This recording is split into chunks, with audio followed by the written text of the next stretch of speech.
D. Mace Finn, Ginendonic 1025, 1063 The Game, broadcasting from the Busy Bee Plumbing, Heating, and Air Conditioning Game Nashville studios, home of the $99 yearly Beehive membership, where the buzz is always about great service. And we are presented by Bet365. Whatever the moment, it's never ordinary at Bet365. Derek Mason, Adam Vingan, David James, and we are so glad to have Willie Donikin here with us. We love you, Willie. We're so glad that you're here. We received such an outpouring of support from our listeners yesterday as we mourn the loss of Aaron, and they all want to hear from you. So I will take no more time. Well, first, bear with me if I stumble a few times here. But first, I want to thank you guys for what you guys did yesterday, because you captured her really, really well. So I won't even spend too much time on that part, because the thing I keep thinking about, and you guys mentioned it, is, you know, her when you're on the radio and in the same city and kind of out in the public a little bit for as long as we've been, your family becomes a little bit of, you know, some secondary characters on the show, especially Aaron. And the impact that she has had, I knew, but when you saw what happened yesterday with all of the responses from so many people,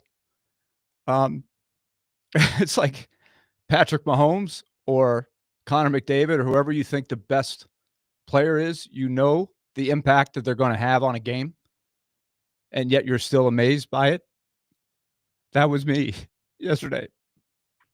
So we're going to miss her, and we're going to keep going. So, you know, I thought it was just the people that reached out. I just want to thank all of you, because I can't get back. I can't possibly. It was a tsunami.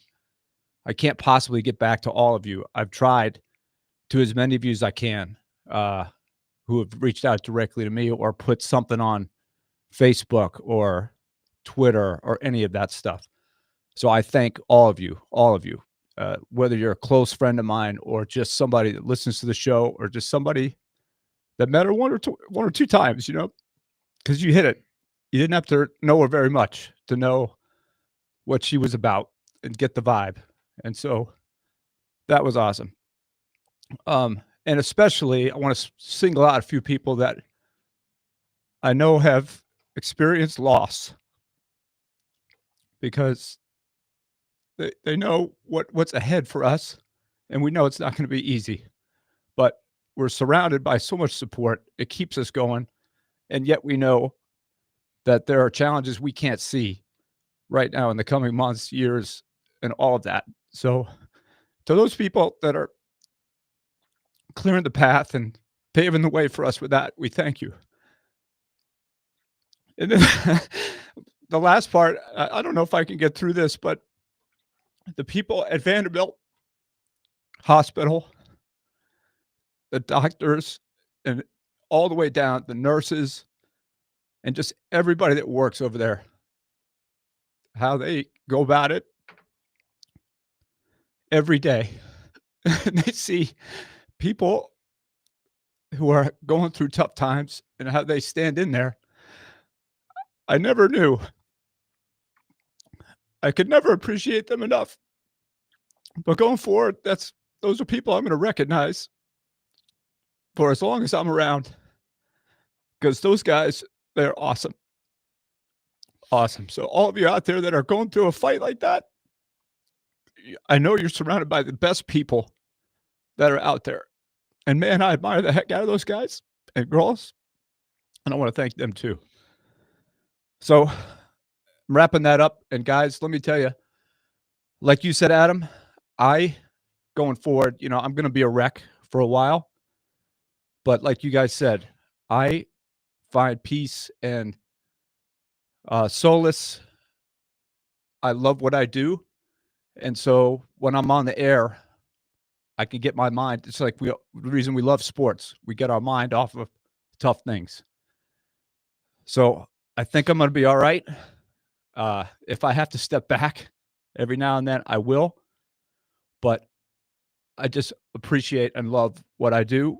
And I feel very comfortable being here with you guys today and going forward. And I'm just, we feel the love. We do.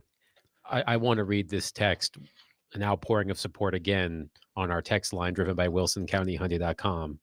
Mike from Dixon. And this just speaks to the connection, Willie, that you have made with our city as a broadcaster for as long as you have been here. Mike from Dixon says, I love you, Willie. You have been in my life for 35 years, and I don't know you, but I hate that you're dealing with this. So that speaks to the impact that you've made in our city. And of course, the impact that your wife made in this city. And that's one of the wonderful things about what we are privileged to do. As you said, Willie, we talk about our families, our spouses, our children, and our listeners don't know them, but they feel like they know them because how often we talk about them. So for people who didn't know Erin, they felt like they knew her because of how glowingly you spoke about her over the entire course of your lives together. So, as you said, you have found solace being in here. As Erin was battling cancer, you came in here. It was therapeutic for you.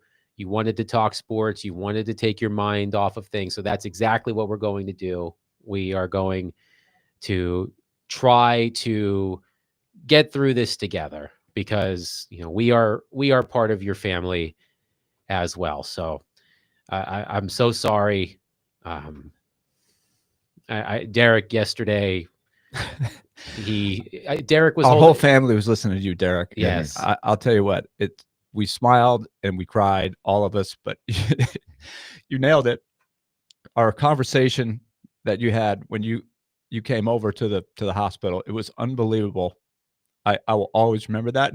But you hit some of the funny notes of some very Erin things that happened in that room that day. Just, Erin could, she should have been an interviewer. She could have been a great media person interviewing because she had a magic way of making you feel comfortable where she could then ask you. It was almost like Wonder Woman with the magic lasso. If you're in there and she's got you, you're going to be honest, and she's going to get you to open up. You don't know it at the time. And then, like you said, by the end of the night, you'll do just about anything that she asks you to do.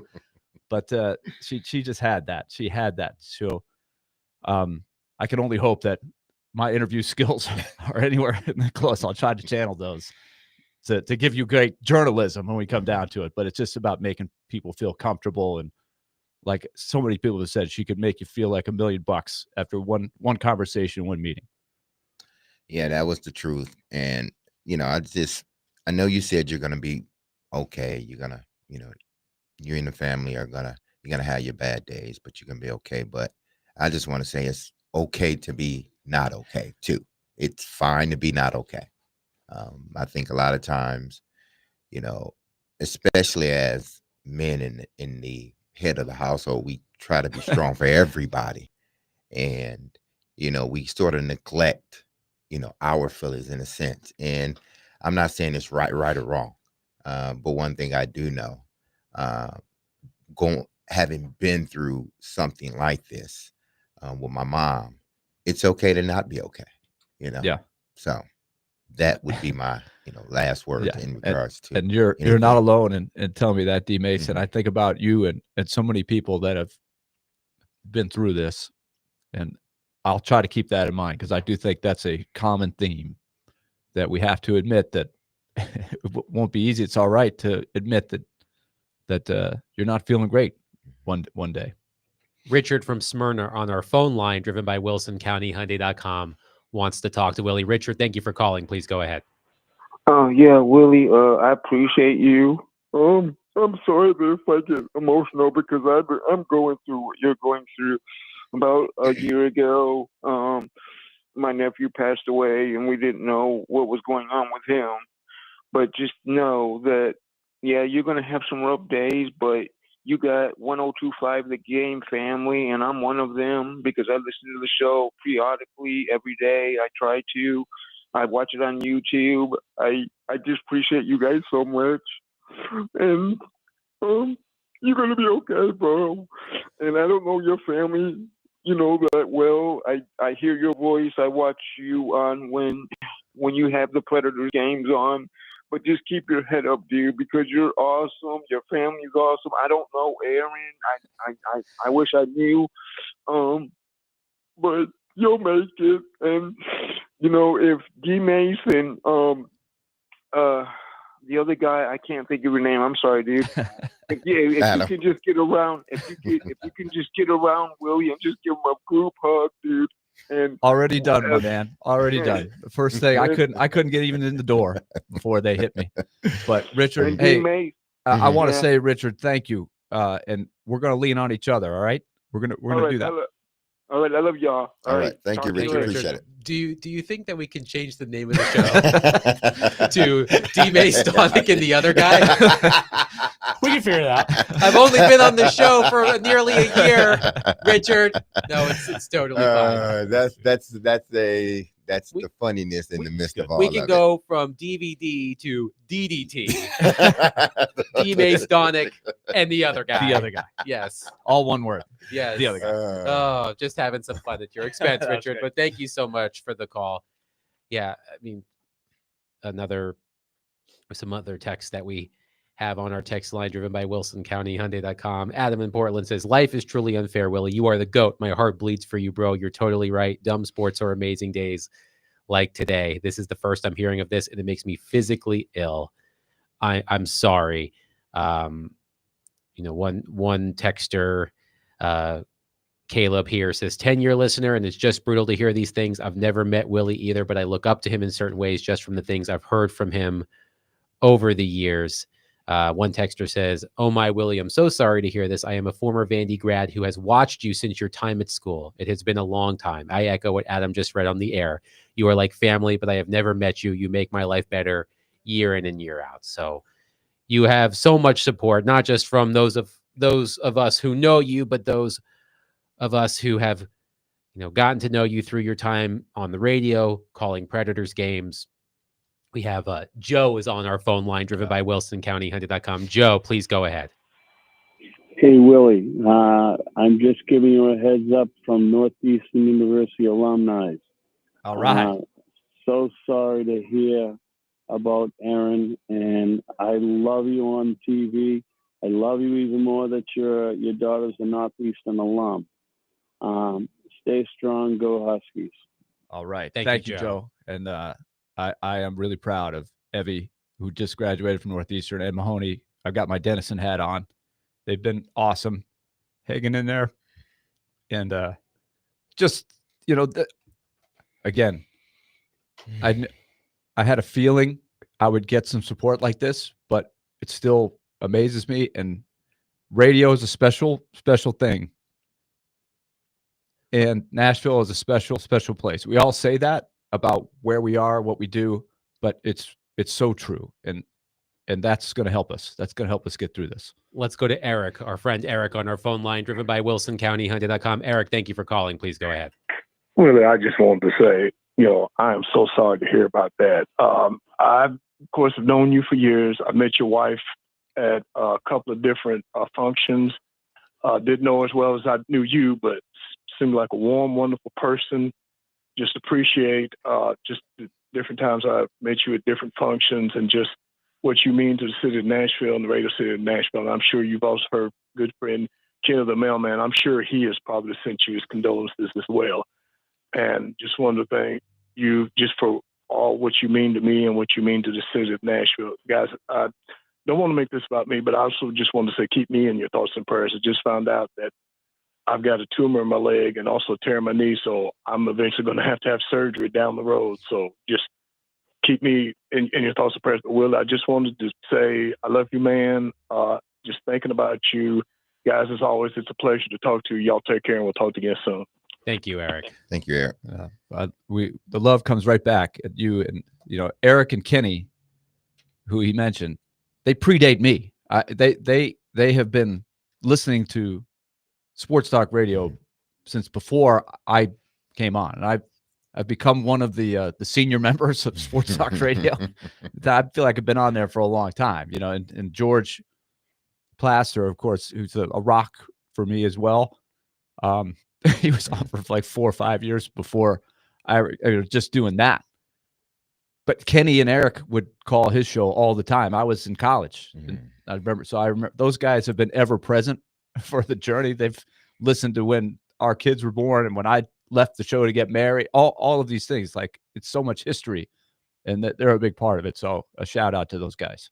615-737-1025. We will continue to take your thoughts, your messages for Willie. And it's okay to start talking about sports, guys. It's Of course. okay. That's what we're going to do. That's what we're going to do. We're going to reset. We're going to come back. We're going to talk about sports because that helps us all. And I will read the texts. We won't have to read them all in the air, but I promise I'll read them all. And I appreciate the support. 615-737-1025. Willie Donick, Derek Mason, and the other guy. 1025-1063 The Game.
Obviously, you've been back for a couple of days, and I know you've been working out with guys in the offseason. How much did that help make today a bit more seamless?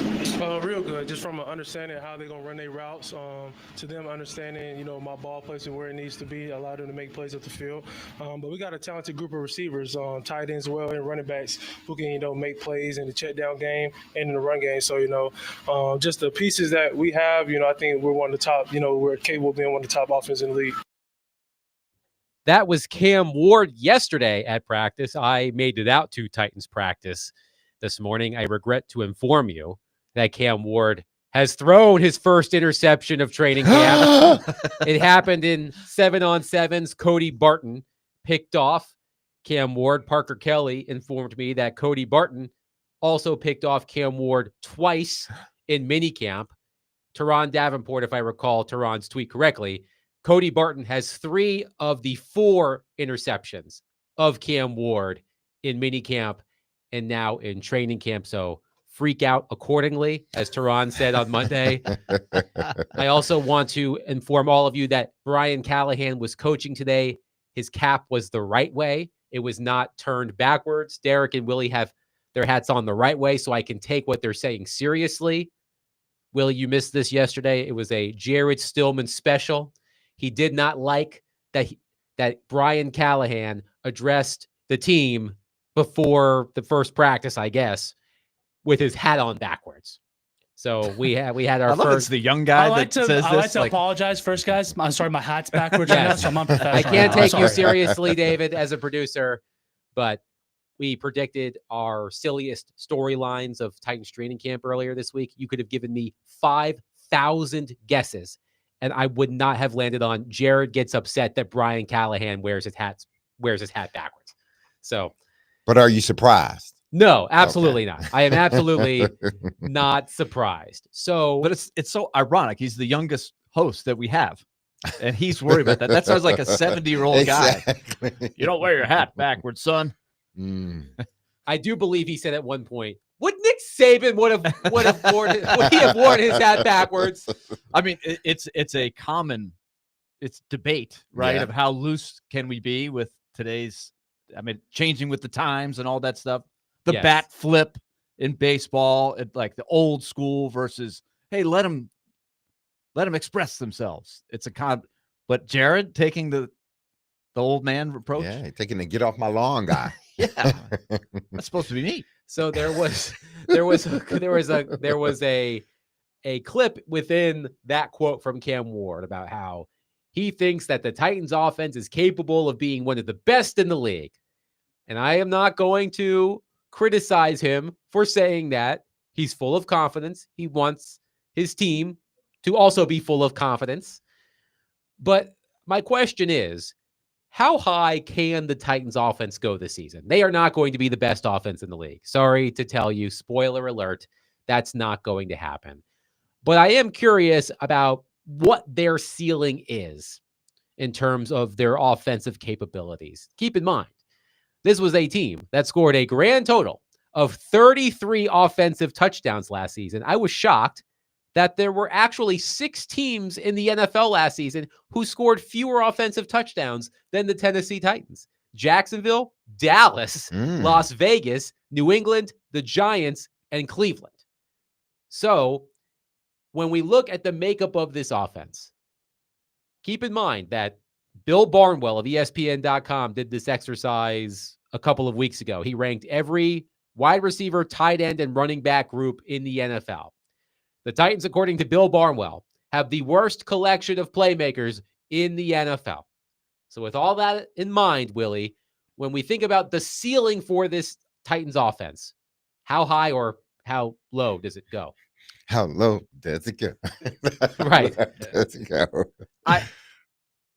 That stat surprises me. I do look back on and his take going forward, Barnwell's take, and the evaluation on paper. I almost think you have to lean in on that a little bit. You can't say that you have, and in the press conference with Borgonzi and Brinker, they said it in a nice way. They know that they're at the beginning stages of building what they hope will be eventually a really good roster, but they know they're not there. So it's a huge opportunity to find pieces. So I would lean into, who are these guys? It's like Major League at the beginning of the movie where you have the grounds crew. Who are these guys? Then the blue collar workers at the diner. They're all saying the same thing. Who the heck are these guys? I would go with that theme a little bit and just try to prove that they're better than you think collectively. One thing that also jumps out at me is last year, remember how often they came out of the gate and actually looked good for a quarter? They led at half at a surprising amount of games. They were in games. So that's where a lot of the touchdowns came. So they could, if they can build on that, that would be another thing I would look at. What do you think, Derek? What is the ceiling for for this Titans offense? Oh man. I mean, the ceiling is wherever they, however it ends up, meaning I don't think necessarily it's hard to put a ceiling on a team that isn't good right now. We don't know what this team is going to be, once the season starts or in the middle of the season. This could be one of those, I remember Baltimore when they went from Joe Flacco to Jackson. Yeah. And how they just picked up and started playing better toward the latter part of the season. I know Cam will be the starter at the beginning of the season, but I think that they will get better as the season goes. So if I'd say, well, the ceiling is, I can't say the ceiling is, 20 touchdowns or this offense ranking here. I think the ceiling is whatever they make it, but the floor is mighty low right now. Here is what I found most interesting about this list from Bill Barnwell when I looked at it earlier today. The Titans at number 32. That's not a surprise. In 2024, doing the same exercise, Bill Barnwell had the Titans ranked 19th. So I went back and looked at his explanation. Here was the first couple of sentences. Quote, this was from last season. The Titans are your friend who hasn't played fantasy football since the pandemic and hasn't prepared for their draft. This team would have looked like a juggernaut in 2020, but how many of its key playmakers can we project to be better in 2024 than they were in 2023, given their age and injury history? DeAndre Hopkins, Calvin Ridley, Tyler Boyd, Tony Pollard. But I was shocked that they were middle of the pack last season in this projection. About the receivers this season, Bill Barnwell writes, quote, number one pick Cam Ward's group of receivers are ... well seasoned. Tyler Lockett was a cap casualty in Seattle whose numbers were way down during his final year with the Seahawks. He joins to link up with 30-year-old Calvin Ridley, who was better moving around the formation in Tennessee after being trapped on the outside in Jacksonville, but he dropped 7 passes and wasn't always the reliable target a struggling group of quarterbacks needed. Van Jefferson, a second-round pick in 2020, might be valued for his blocking and professionalism, but he has averaged 0.7 yards per route run over the past 2 seasons. This feels like a group where there could be 3 new starters in 2026. There's a possibility that can happen, depending on, how the room shakes out this year and how the production is, mainly with Calvin Ridley. So I think when that was posted last year, I think a lot of it was based on what they saw from Will Levis the previous season. And it looked good. And it was almost like he had a rookie season, but, the optimism was there. So you write the article based on what you saw last season, but we saw what happened during the season. It was a colossal failure. I think this year, because of the inexperience of Cam Ward, and then the lack of true playmakers or all-star players, that's why they sit where they sit. That's why I said I can't tell you a ceiling for these guys, but I tell you the floor is mighty low for them right now. Here's a stat from the FTN Football Almanac that you'll hear me drop these tidbits. They do all of their analytics stuff. They had the Tennessee offense, the Titans offense last year, ranked 10th in the first quarter of games. And if you think back, it makes sense. The opening game against Chicago, the game against the Jets, both that they catastrophically blew later in the game. They got off to great starts. The game in Buffalo, where they got the Buffalo game absolutely destroyed by the end of the game. they led. They were right there at Mhm. halftime. They were so 10th in the first quarter games, last from the second quarter on. So there is something I think to build on the structure of the offense, the system to the offense. There's a lot of different pieces, so it's hard to compare the personnel from last year to this year because they've changed a lot. They do have a few of the same pieces, but it's an unknown going forward. So I agree with you, D-Mace. The floor is pretty low because if it doesn't go well, it may look bad. What you have to hope for is if the offensive line collectively is better, maybe you have a better chance to do better things over the course of the game and not just scheme your way to some yards and touchdowns early in the game. Dustin in Hopkinsville on our text line says, put it this way, in home terms, this is a single-story home. That's the ceiling, with room to build on 2 or 3 stories when you get more assets or players. We just don't have those vets to know we're going to be worth throwing a stick at. It really depends on these rookies and this young quarterback. Now I'm thinking about my cousins who live on Long Island, New York, and basements are big up there. I didn't have a basement growing up, but I would always bang my head on that damn ceiling as I was walking down the stairs to the basement. So perhaps that's the ceiling, enough to bang your forehead. I don't know. This team, and that's a really good analogy. I look at it as, it's not really a rebuild because you had nothing to start off with. I think right now you're building on a house and you're hoping that the foundation of Tavondre Sweat, now Cam Ward, and Jeffrey Simmons, and that's crazy because I can only name 3 of them. We got J.C. Latham, throw J.C. in there, and Skronsky. You hope that the foundation is solid right now, and it will continue as it continues to get harder. And right now they're just putting up what's that? Lumber. They're just putting up the lumber. They're framing the house right now. So there's no ceiling at all, period. They got a floor.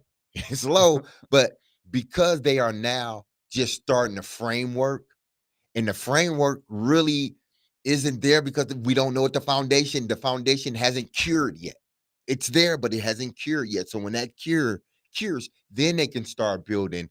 And hopefully, like the caller said, it is a 3-story sort of tiered house instead of just a ranch, even though ranches are great, especially as you start to get older. Ranches are perfectly fine. Quickly, let's go to the ceiling is the roof. Happen. Yes, we got to bring that back. The ceiling is the roof. Quickly, let's Whether go to 1 story or 3 stories. Exactly. Let's quickly go to Clay on our phone line, driven by Wilson County Hyundai.com. Clay, thank you for calling. Go ahead.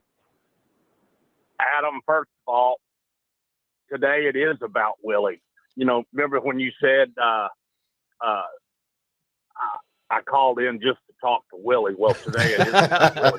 I'll allow it today, Clay. Yeah, But he today did. is different. Clay at least addressed you by name. Yes. Adam, so that's good. Unlike Richard from Smyrna, That other guy. the other guy. Please go right ahead, Well, Clay. Real quick, let me say this to my man D. Mace. I heard today that you were elected to the Tennessee Sports Hall of Fame. So congratulations to you, my man. Thank you. I appreciate it.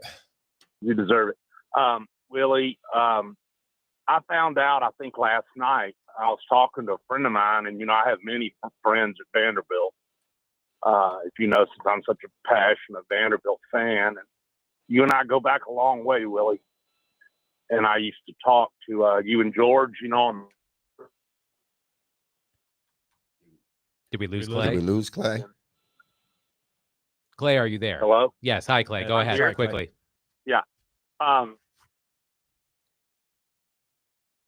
Clay, call us back. Yeah, Call Yeah, us I back. think we lost Clay. 615-737-1025. I do go way back. I can remember Clay when I was a young color commentator on the Vanderbilt basketball and radio network, always around. He's a diehard fan. But he brought up Vanderbilt. I mentioned the people at the Vanderbilt Ingram Cancer Center and how much I admire what they do, just being in the trenches, watching. They're amazing. But on a broader sense, the athletic program, I have heard from everybody, and there's a few people that were there when I was there, but it's just so comforting to know that you're in the. I have a lot of families, right? I got my Predator family. I got my university school family where our kids went. I got our radio family, obviously, that I've talked to you guys about. But the Vanderbilt family has been unbelievable. I've heard from Candace Story Lee, who went to graduate school with Aaron. They've known each other for a long time over at Peabody. They got graduate school, master's degree together. Clark Lee, Tim and Maggie Corbin, my goodness. They capture her so well. And just on down the line, I could mention so many people, but the pride, just for your school and the impact, and Vanderbilt. I mentioned this. I should mention this. Erin got her master's degree from Vanderbilt, so she's a Vanderbilt person as well. But so shout out to the Commodores. 615-737-1025. Coming up at noon, we are pleased to be joined by ESPN NFL analyst Lewis Riddick. So Lewis Riddick will join the program at noon to talk about Cam Ward and the Titans. But coming up next, I want to talk to Willie about something that Derek and I talked about yesterday, because I know this is something that when we discuss the Titans, Willie really likes to key in on. And we will do that coming up next. 615-737-1025. Tune into ESPN 94.9 The Fan today as the Nashville Sounds take on Charlotte at First Horizon Park. Pregame begins at 6:20 and the first pitch is at 6:35. Coverage also available on the Game Nashville app and at thegamenashville.com. Sounds Baseball on ESPN 94.9 The Fan is presented by Twin Peaks and Family Leisure.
just handed all of our evidence over to the bad guy's lawyer.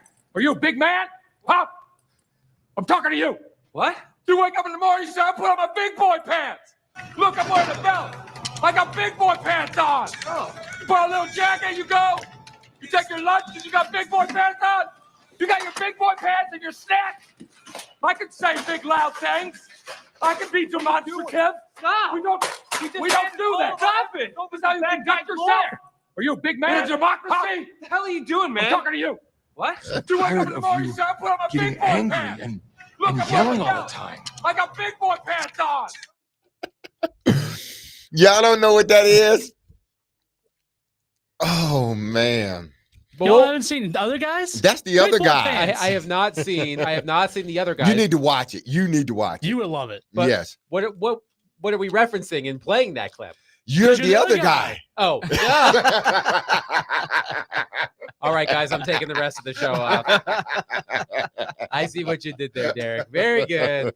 Bravo. Man. Bravo. All right, I'll put the other guys on my watch list. Before we get to Lewis Riddick at the top of the hour, Willie, one thing that you have constantly hammered home about the sorry state of the Tennessee Titans is the fact that they do not have any young stars or even young players who could one day become stars. And Derek and I talked about this yesterday, and I would love to get you in on this conversation. We were talking about how many young players on the Titans roster right now, 25 and under. How many of those young players are we confident have a actual chance of becoming stars one day? Of course, Cam Ward's at the top of the list. He's the number 1 overall pick. He's a quarterback. After that, Derek and I both landed on Tavondre Sweat as the next young player with the chance of becoming a star. But it was tough. Slim pickings. It was tough. We included Ward, Sweat, Latham, Skoronski, Brownlee, and McCreary. And it was hard. McCreary at this point is a little more of a finished product. And the question for him is, what's the value of keeping him around? Corners are hard to find. I would like to think that there's a good chance. And I think they were asked about that at the press conference, that there could be another contract for him. He's a good player. He's not a foundational player. He's certainly not going to be a star. But the under 25, the 25 and under category is huge. And if you look around the league and you look at rankings of the best players in the league, 25 and under, they're going to be around for a while. They're entering their prime. And B, a lot of times they're still on their first contract and you haven't had to pay them the big money yet. So you put those two things together. If you've got a lot of really good players under 25, I'm going to show you an opportunity to have the type of roster that can compete for a championship. Even if you maybe don't have the greatest quarterback, right? There's only a few teams that are privileged enough to say they've got the superstar quarterback that they're automatically going to walk in as a contender. And so the Titans are very, very low in that area. It is a little bit better this year. I mean, you're adding Ward, who you hope. I mean, he's got to hit for this to work. And then you now have Latham, Skoronski, and Sweat. Maybe Brownlee. That Brownlee I'd like to see. I think there's some optimism for him. And really, that's it. The only way you can't get free agents who are under 25. So the only way you get those is to draft well. And so we're still seeing them pay a price for the very poor drafts that they had that even preceded Rand Carthon. Carthon at least has got a couple of guys in there that you have hope for that we'll see going forward. Maybe one of these other guys who's going to get a chance to play in their second year from last year's draft will make some sort of a jump. But it's probably the biggest misconception that you have to have that foundation if you have a chance to get the good roster. You can't buy free agents to overcome it. There's just no way to overcome that. So they are likely going to struggle a lot. And I will insert here, this whole under 25 thing is why I would have still traded the first pick to get more of those guys who could become the foundational pieces. because you only get to draft so many each year. So the more picks you have, more chances to get those type of guys, the better. But they put the eggs in Cam Ward's basket. He's got to hit. But in the meantime, it's going to take a while for them to finally get to the list of a team that has a good foundation of players 25 and under. Okay, I want to ask y'all a question because we're trying to figure out, what this team is, the ceiling, superstar players, all this other stuff. But ultimately they have to develop as an organization. But if you look at the team, both sides of the ball, which side of the ball are they best positioned right now to help Cam Ward? Is it the offense? Because we know the new faces they have on offense, in particular the offensive line, or is it defense with guys that, a bunch of these guys are returning from last year at key, whether it's Simmons, Sweat, Brownlee, Baker, guys like that have been in this, and not to mention the two guys on the back end, guys that have been in this defense, for at least a year. Are they better positioned to help this team right now, or is it the offense? You know what? That's a really good question, Derek. And I do think that we should spend more time than we have right now discussing that. So let's table that, because I do think that is a interesting discussion to have.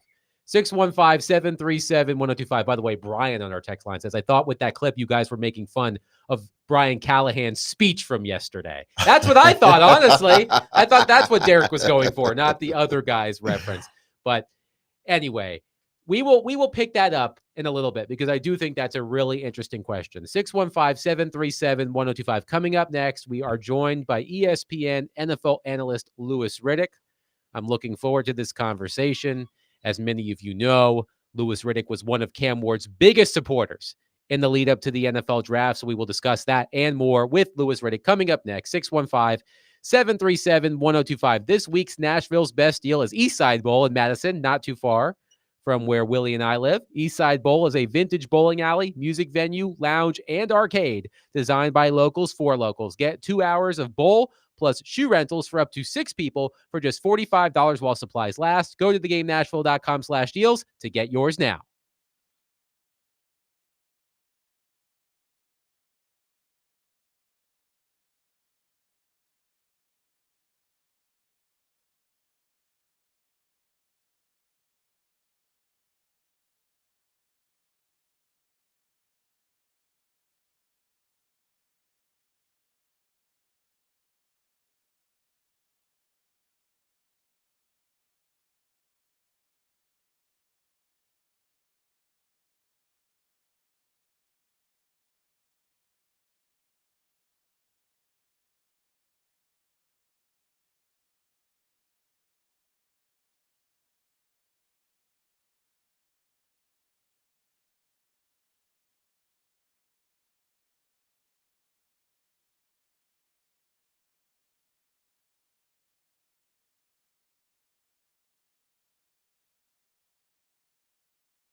D. Mace Finnegan and Donick 1025, 1063 The Game, broadcasting from the Busy Bee Plumbing, Heating, and Air Conditioning Game Nashville studios, home of the $99 yearly Beehive membership where the buzz is always about great service. And we are presented by Bet365. Whatever the moment, it's never ordinary at Bet365. Willie Donick, Derek Mason, Adam Vingan.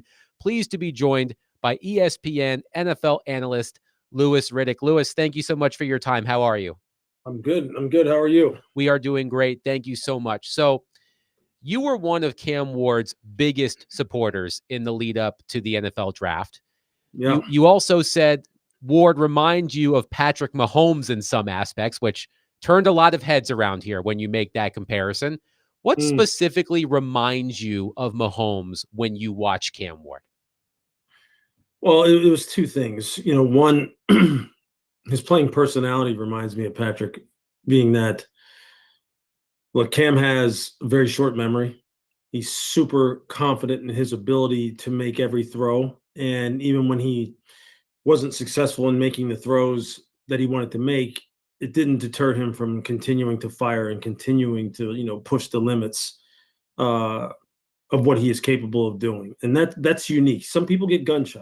Some people, when they have some adversity, they don't maintain that same style, that same attitude, that same football character, so to speak. And that doesn't faze Cam. From a stylistic perspective, you see, I'm going to work backwards, but you see Cam's ability to throw the football off platform, different arm angles, throw it like a baseball player. And when you combine that with the very short memory, that's just what has made Patrick great. That's what has made him someone who you never count him out. You never feel as though there's a throw that can't be made, that a situation that can't be overcome, minus getting his head knocked in because his offensive line can't pass protect, which we saw, no quarterback can overcome. Now, when you work backwards from that, see, the thing is that's not all who Patrick is, obviously. Andy Reid, Matt Nagy, Doug Peterson before him, all the people that have tutored him in Kansas City they're all fundamentalists as far as footwork, eyes, progressions, ball placement, taking care of the football, throw the football away when need be. A punt isn't a bad thing, but make defenses defend every blade of grass. Those are all the things that Cam was taught down in Miami, the kind of things that began when he was at Washington State and Incarnate Word. So he has a nice fundamental base underneath him, but he also has the ability to do the kind of things that every scout, every coach can't coach. And that's that ability to make the kind of plays where you just sit there on the sideline, cross your arms and go, damn, that was sweet. And as a fan, you sit there and go, where did that come from? So he has that unique quality. So people kind of got a little up in arms and got a little, beside themselves about the fact that I said, look, he's just going to come into the league being that's not what I was saying. But stylistically, you can't deny that he has those characteristics. His own GM, Mike Borgonzi, who was in Kansas City with my guy Brett Veach for all those years, he said it too. And it's one of the things that has drawn him to, one of the things that drew him to him. So we'll see if in the end they can build the kind of structure around him that Kansas City had in place for Patrick and has continued to provide Patrick with. Because if you can do that, now you're cooking. Because our primary focus, Lewis, this season will be on the development of Cam Ward, what would you consider a successful rookie season from him? What must you see from him? Yeah, I think naturally with that question, at least, like, what kind of numbers would you want to see? Look, I'll just say this. I think what you'd want to see is, okay, so a natural progression from his college days at Miami, which leads you to make sure that you are playing as on time and in rhythm as you possibly can. So you're not putting yourself in harm's way. So you're not exposing the ball. So you're not, doing some things in the pocket that you were able to get away with in Miami that you're not going to be able to get away with in the pros. And quite honestly, it could get you on the IR list in a hurry if you do some of those things. So you want to see that. You want to see him being able to see the full field. You want to see him distribute the football effectively. You want to see him be great on third downs and be in the top, the top 10, top 15 in the league on third downs. in 2-minute situations, in the fourth quarter when they're behind. All of those metrics, all of those areas that really you judge quarterbacks truly by. Like completion percentage to me, without factoring in difficulty of throws and yards per attempt, doesn't mean anything to me. You want to see the advanced metrics be where he's in the top half of the league, and you want to and because if you can do that, if he can do that, being a rookie, especially with all the new pieces that they're bringing in there, all the young wide receivers that they brought in, the new wide receiving core, the offensive line has to take shape. Then, no, I mean, again, you're really, really going. You really are. And it's not impossible. We've seen other guys do this. We saw Jaden Daniels do it. We saw CJ Stroud do it. You can hit the ground running and have people going, damn, I didn't expect that. Now, that may be unfair expectation, but he is the number 1 overall pick. And I do believe he has that kind of talent. So I think to see those kinds of things, to me, would denote a successful season, and ultimately for his team to be, fighting for a 500 plus record. Lewis Riddick joining us on the program. Lewis, what are your thoughts on Brian Callahan as a head coach? And do you think he is the right coach to maximize Ward's talents and get out of him all of the things that you were just addressing?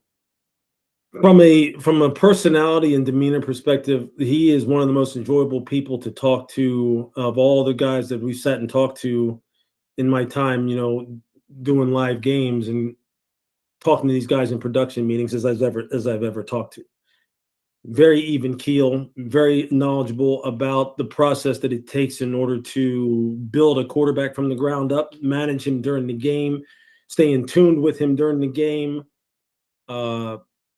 getting into situations that help him remain comfortable, giving him some leeway to go ahead and, play outside of the box, help him, decipher what he saw coming off the football field so he can make the, appropriate corrections and then go out there and improve. These are all things that, from my experience with him and from talking to people who have been around him, lead me to believe that, yeah, he is the right person. He will be able to get that done. Now, there's just a lot that's going to go into Cam's ultimate success failure. Obviously, Brian's a big part of it, but I don't think there's nothing that I've seen from what I've been exposed to with him or with anybody else has told me about him that would lead me to believe that he is not the guy. We'll talk with Lewis Riddick, ESPN NFL analyst, and over 20 years of NFL experience via player or in upper management. Now, Lewis, I mean, Brian has been, he's been in a situation where this roster isn't as good as it has been in previous years. The last couple of years have been bad for them.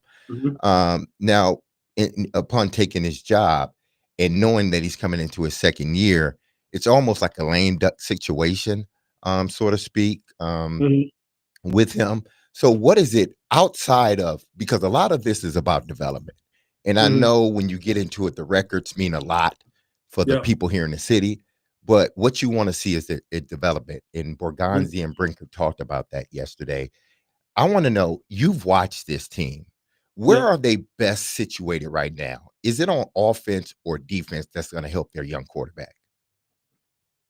Well, I think I'll answer it this way, Derek. I think what I'm hoping is that the offensive line, first and foremost, becomes a point of strength for them, to where, for the sake of Cam's development, it's a football team that can do a little bit of both, as far as being able to control the ball on the ground, capture the line of scrimmage, put him in favorable second and third down situations, to where he's not constantly ice skating uphill, where it's 2nd and 9, 2nd and 10, 2nd and 11. He can't play on time. He can't get his feet set. He can't go through progressions, because they've now. Because if that is solid, okay, let's just say they're in the top 12 to 14, 15 in a metric, like, I don't know, pressure percentage allowed or pass block win rate, whatever advanced metric you want to use, then he has a shot. Okay. And that is something that I think, that Mike would be very happy with if he could get that kind of production. And they've invested a lot of resources in the offensive line, and it needs to pan out. They need to develop that. And I think everything from there will roll downhill. And that's probably where my eyes are going immediately with this football team. The same way it went there when we're talking about CJ Stroud when he came out. We're talking about Jaden when he was in Washington, because I think if you can get that, everything else will take care of itself. Cam will do his part. He's going to have some hiccups, but he'll do his part. The wide receiver group here will do their part. It really will. And they have built this wide receiver room in a way that really does, and you know this better than anyone, that it complements one another in terms of you've got different body types, you've got versatile inside outside type guys, you've got catch and run guys, you've got guys who are big and strong who can fight for the football down the field, you've got youth, you've got experience, so you got a little bit of everything. And so now that's a lot to kind of get to come together. But I think if you can just see that trending the right way, I don't think that this has to be a lame duck season for him in any way, shape, or form, regardless of the fact that he wasn't Mike's coach. And I would hope, and this is one of the things that I think about a lot, and it's hard to do this, but I would hope that the current regime does not automatically just look at him and be looking for reasons to fire him so they can just bring in, quote unquote, their guy. Because whenever you do that kind of stuff, whenever you just kind of automatically in your head have, this ain't my guy, I'm just looking for my guy. See, first of all, you're already kind of like thinking that you're smarter than you probably really are. And you're thinking you have all the answers when you really don't, because nobody really does. Instead of just taking it as it comes and taking it organically and trusting the fact that, look, the people who were there before him and a lot of other people who weren't even associated with Tennessee would tell you that Coach Callahan is a damn good coach, okay? And we all know that success and failure is always on a razor's edge in the NFL, and it isn't just on one thing. There are plenty of things that can screw that up. And a lot of times it's the people up top who think they know every damn thing are the ones who are screwing it up. So just give him the resources, objectively evaluate it, and as if you are seeing progression up front, balance, Cam looks more comfortable, the team is playing a winning style of football. To get to your part about the defense is playing winning football, meaning they're not just getting run through, having time of possession totally out of whack to where you can't even get your young quarterback on the ball, on the field. They're turning the football over at a reasonable rate. Then I think this should be one of those building development seasons to where you go, okay, we've established the foundation. We brought in a lot of new people in here. Let's see what 2026 brings. The last thing I'll say is look, it can happen that way. You know that teams can make quick turnarounds in the NFL because that's the way it's designed. I mean, Washington just did that last year. Now I know they all came in together, and coach and head coach and general manager were both aligned. Dan Quinn and Adam Peters were aligned together, but it can happen. It can happen. Now, what do you make of the Will Levis situation? How does a organization pivot? Because you've been in upper management, and I'm sure you've seen just about every scenario that happens right before a season. Typically, you don't get a guy opting to have surgery right before the season. That's something before camp. That's something that they usually do beforehand and everybody knows. But it just seemed like this one came out of the blue, at least to everyone around here that is not a part of the inside. But how do you pivot as an organization when something like that happens? I think in this case, man, I honestly, Derek, I don't think it's a big deal simply because Cam is there. And the objective analysis of this situation is that, look, Will Levis is not Cam Ward. And honestly, I don't know how this decision-making process went as far as, him having the surgery now. But I think I would venture to say, look, from the time the season ended last year to when they did their off-season evaluations to right up until the point where he decided to have surgery, I would say that pivot has been in place for quite a while. And I know you can say, well, hey, wait a minute. Maybe Will Levis wasn't given a fair shot either. Maybe Will Levis didn't have the kind of situation that any young quarterback could succeed in. Well, maybe not, but I think if you're just comparing them apples to apples as far as prospects are concerned, people always get up in arms about when you pick one player over another.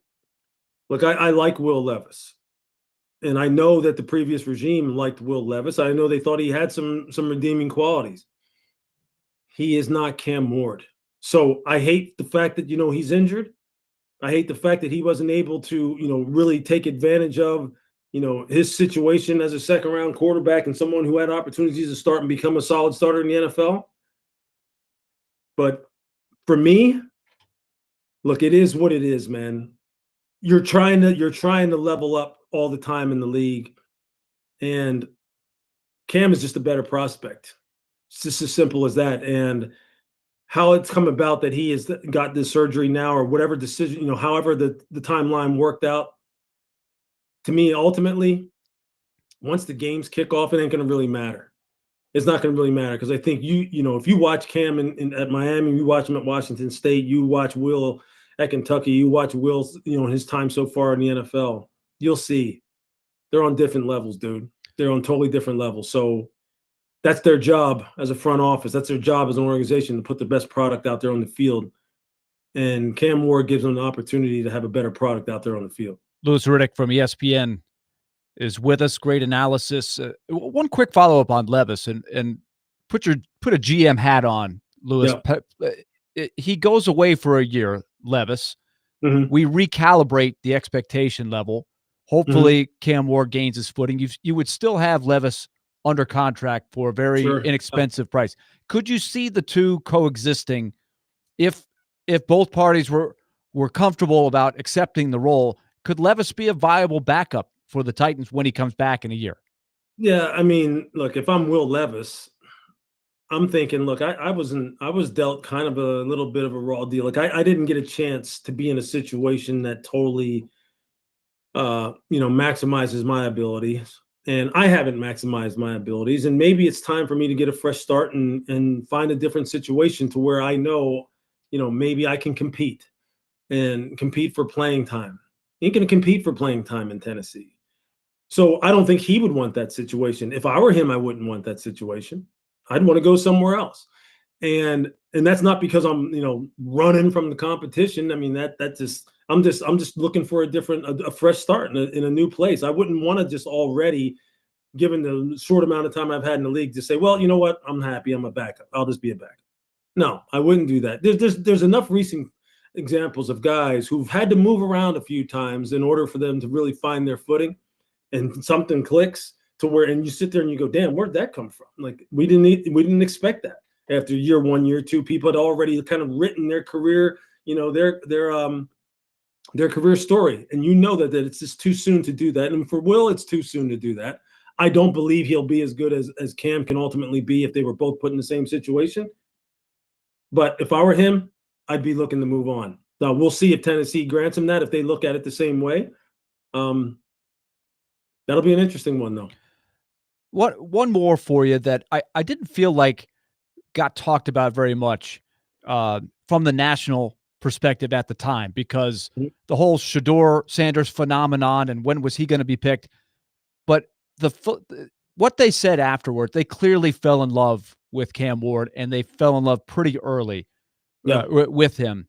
And they decided, no matter what the offers would be coming in for a trade, that if we feel like he's the guy, we're going to take him at number one, despite the fact that a lot of evaluators had him as, I don't know, somewhere the 6th, the 8th best overall prospect in the draft. Maybe not a slam dunk first overall pick. When we heard what the Giants reportedly offered, which would be take the 3rd pick in the draft this year, the Giants' first-round pick next year, and then some of the other things thrown in, we had a really good debate on what was the right move. So when you look at that and you're looking at where the Titans roster is right now, how tough a decision would that have been for you? I would have done the same thing that Mike did. and the powers that be in Tennessee did. And I would have thought about it, obviously, because you always feel as a team builder, you're thinking, look, the more assets I have, the more draft assets, draft capital that I have, the better chances I have of like being able to ultimately maybe build this thing into a super powerhouse. So if I can move down 2 spots and gain an extra one and some other draft capital, and I don't know, find some other way to kind of address this situation at the quarterback position, whether that be with, whether that be with Shador or be with a Jackson Dart or be with a Tyler Shuck or whoever it is, or Dylan Gabriel, whoever it is, although you wouldn't have drafted any of those guys probably that high. There's some temptation for front office people to do that. But see, the cool thing about football and about the draft and about evaluation is that it is so subjective. It really is. And quarterback evaluation in particular is very subjective. And we've seen that over the years. And one person can look at 5-6 games of a player and be like, you know what, that guy's a surefire franchise quarterback. And other people can look at him and go, he's a backup, maybe. One guy can look at a guy's arm and go, that's great arm strength. Other people go, damn, he can't throw that ball at all. And you know what? You know who that leads you to? It leads you to Shador Sanders. You heard the whole range of that on this guy. Mm-hmm. Where like you heard people say, well, he doesn't have an NFL caliber arm. And I can pull up 20 throws of him ripping the ball on a rope on the move, plus 25 air yards down the field, fitting it into a box. And people would still go, nah, that's not good enough. It's like, well, what the hell? What are you talking about? It's not good enough. It's right there. What do you mean it's not good enough? And see, personal biases come into it. Personalities come into it. All of that stuff comes into this. And it came into it this year. It just did.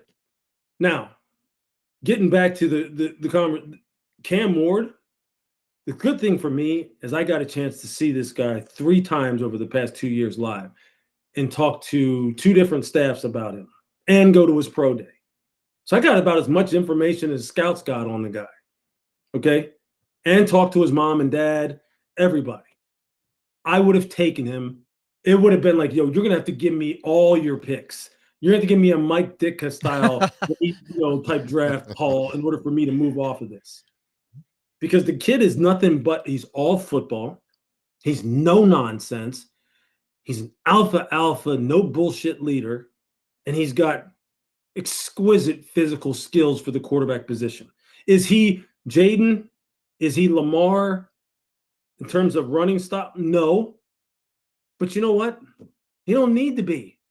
Is he Patrick-esque in terms of the way he can run? Yeah, he is. He can run just enough. And you know what? In the playoffs, how many times have you seen Patrick Mahomes and you're sitting there going, damn, Patrick runs better than I thought. It may not look pretty all the time, but he sure is getting that ball down the field. And that's the same thing with Cam.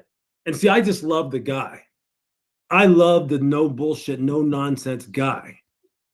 Because he is not about all that other crap, man. He is not. And he is not someone who will not be intimidated by anyone, vet or rookie, anyone. And the guys down there, I heard Jeffrey Simmons already talking about it. They're talking and chirping at him from one of the first times they got exposed to him. And he's chirping right back. And Callahan's talking about the fact that he's sitting there thinking, damn, does this guy even hear what I'm saying to him? Because he's over there chirping at these dudes. And he's a rookie. And he's playing quarterback. He's different. So, yeah, I can see why they fell in love with him. And I know down at that pro day, when he made that one big throw where he was rolling left on the sideline, I think Berganzi and them were standing over there, and he ripped the ball probably about 45, 50 yards in the air. I know I can picture that moment and them going, that's our dude. If they hadn't already thought that anyway. So, yeah, would you have been tempted? Yeah, I'm sure there's a lot of people who are going to say this too. Well, look at the 2026 draft. Look who's coming out. Look at Lenora Sellers down in South Carolina, Drew Aller. Look at these guys. Carson Beck down in Miami again. Like, hey, man, you Arch Manning may be coming out. You don't know how the hell those guys are going to be this year. You don't know how that's going to look. You don't know if you're even going to be in position to draft one of them. Take the one. If you believe it, do it. Mike believed it. I would have believed it too. I would have taken it. Lewis Riddick, ESPN NFL analyst, joining us here on D-Mace, Vingan, and Donick. Lewis, thank you so much for your time. Enjoy training camp season. You bet, man. Thanks a lot. Of course. Lewis Riddick on the program. Passionate. That's good stuff. Yes, about it was. Cam Ward. It's We real will good. react to what Lewis Riddick had to say. Coming up next, you can as well at 615-737-1025. Speaking of Titans training camp, tune in for player interviews and the latest updates on the Titans training camp season as the team prepares for the 2025 season. Coverage of Titans training camp is presented by Macero and 12 South and Parman Energy Group.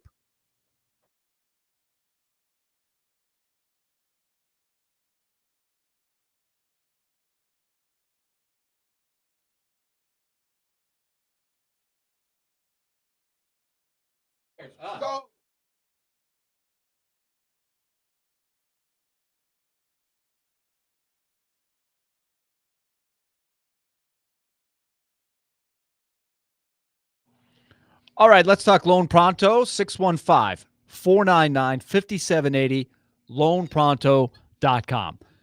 Everybody's got challenges financially. You're looking ahead. You might have some projects on the horizon you want to address, whether it is a home improvement project, maybe it's to cut down on your debt, your credit card debt, your bills, tuition payments, car payments, anything that's got a big number attached to it, or especially a high interest monthly payment that might be eating you up. You're paying extra money.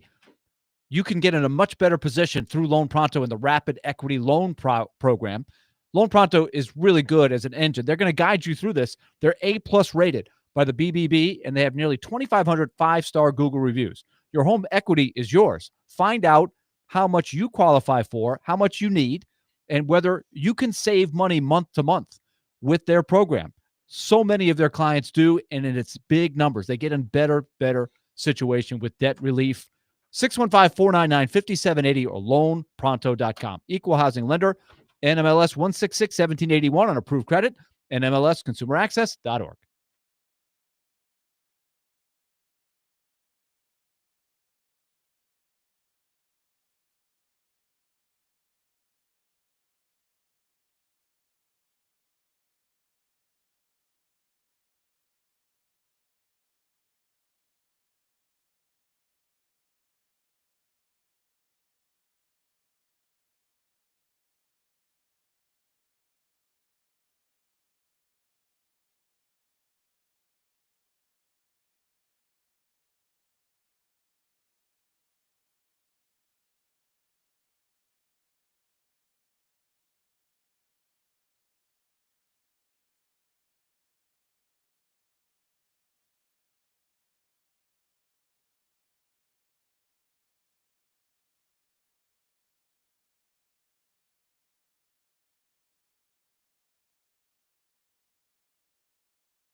D. Mace Finn, Donick, 1025, 1063 the game. Willie Donick, Derek Mason, Adam Vingan.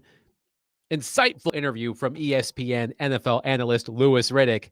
David Janes got a workout on that dump button back Apparently, there. I didn't hit it. Apparently, it still went over the air. Oh, wow. As one texter said, Caleb on our text line, when's the last time y'all think Lewis had to do a continued education on the FCC guidelines?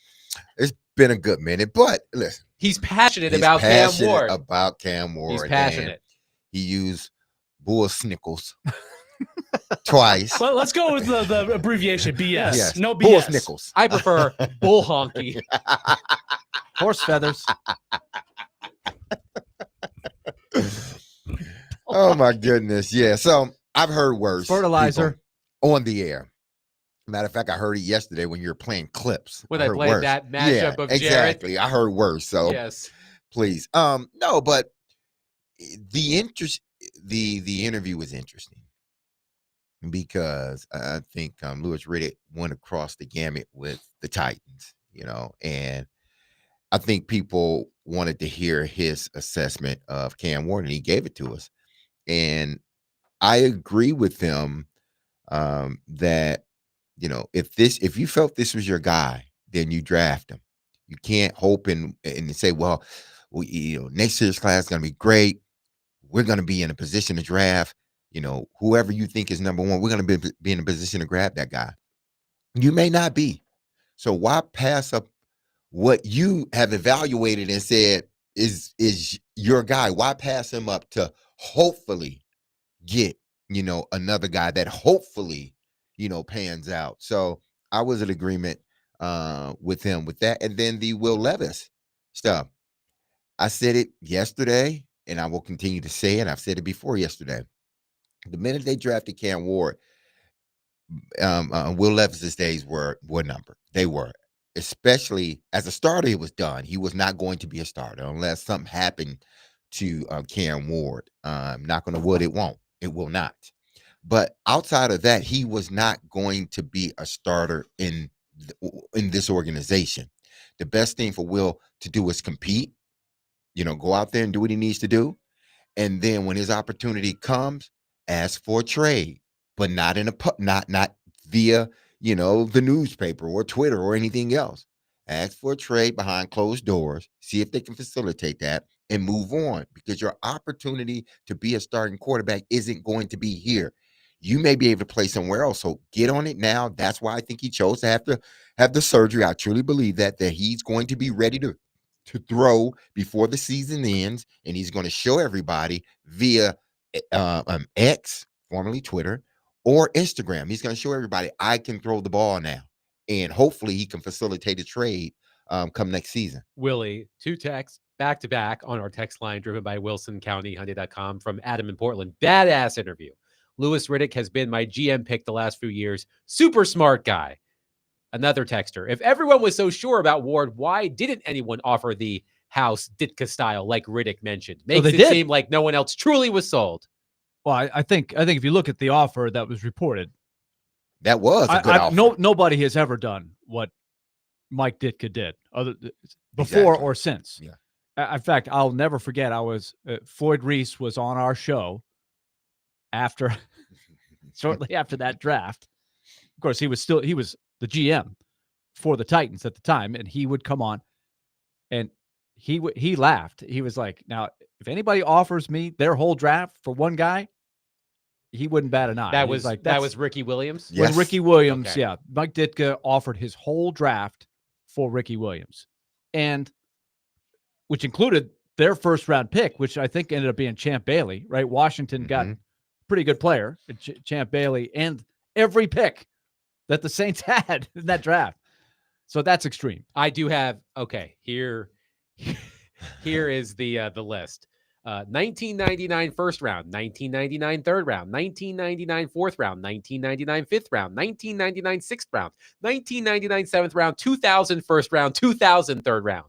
It didn't even stop in 1999. No, 1999 first round used for Ricky Williams. Running back. Nobody is ever going to, I don't think, give that much up to get one guy. Yeah. It's just this hard, man. Not in today's football. Right. So that's not a good reference. It's No. like that's like the Deshaun Watson contract, Mhm. which created all kinds of stink. Like, wait a minute. Nobody's ever gone to this level. Yeah. What are you doing?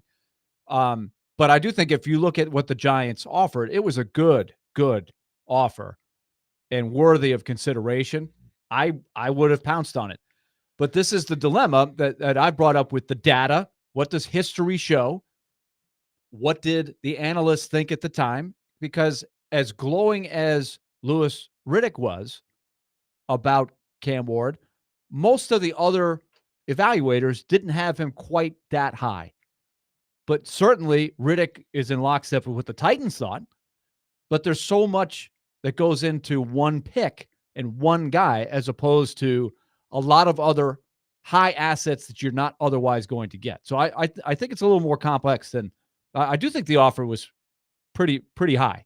We'll continue to take your reaction on our interview with Lewis Riddick at 615-737-1025. By the way, C. and Franklin said, Rush Limbaugh used to say bovine scatology instead of the BS word. That's too long. I'll stick with bull honky. 615-737-1025. We will continue to take your reaction, and we will continue to react ourselves to our interview with Lewis Riddick of ESPN. 1025 The Game and Souls for Souls have teamed up for a back-to-school fundraiser, Souls for the 615, to provide new shoes for kids experiencing homelessness in Nashville. Help a child in Middle Tennessee step into the new school year with confidence by donating $20 for a new pair of athletic shoes. For more information and to donate, visit thegamenashville.com/shoes. Souls for the 615 is sponsored by Macero and 12 South. Go check them out for handcrafted cocktails, bold plates, great happy hour, and elevated hospitality.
D. Mays Finnegan and Donick 1025, 1063 the game. Josh on our text line says, he gave them the house just to have Ricky for 3 seasons, and Mike was only there for his rookie season. WTF? It didn't go well.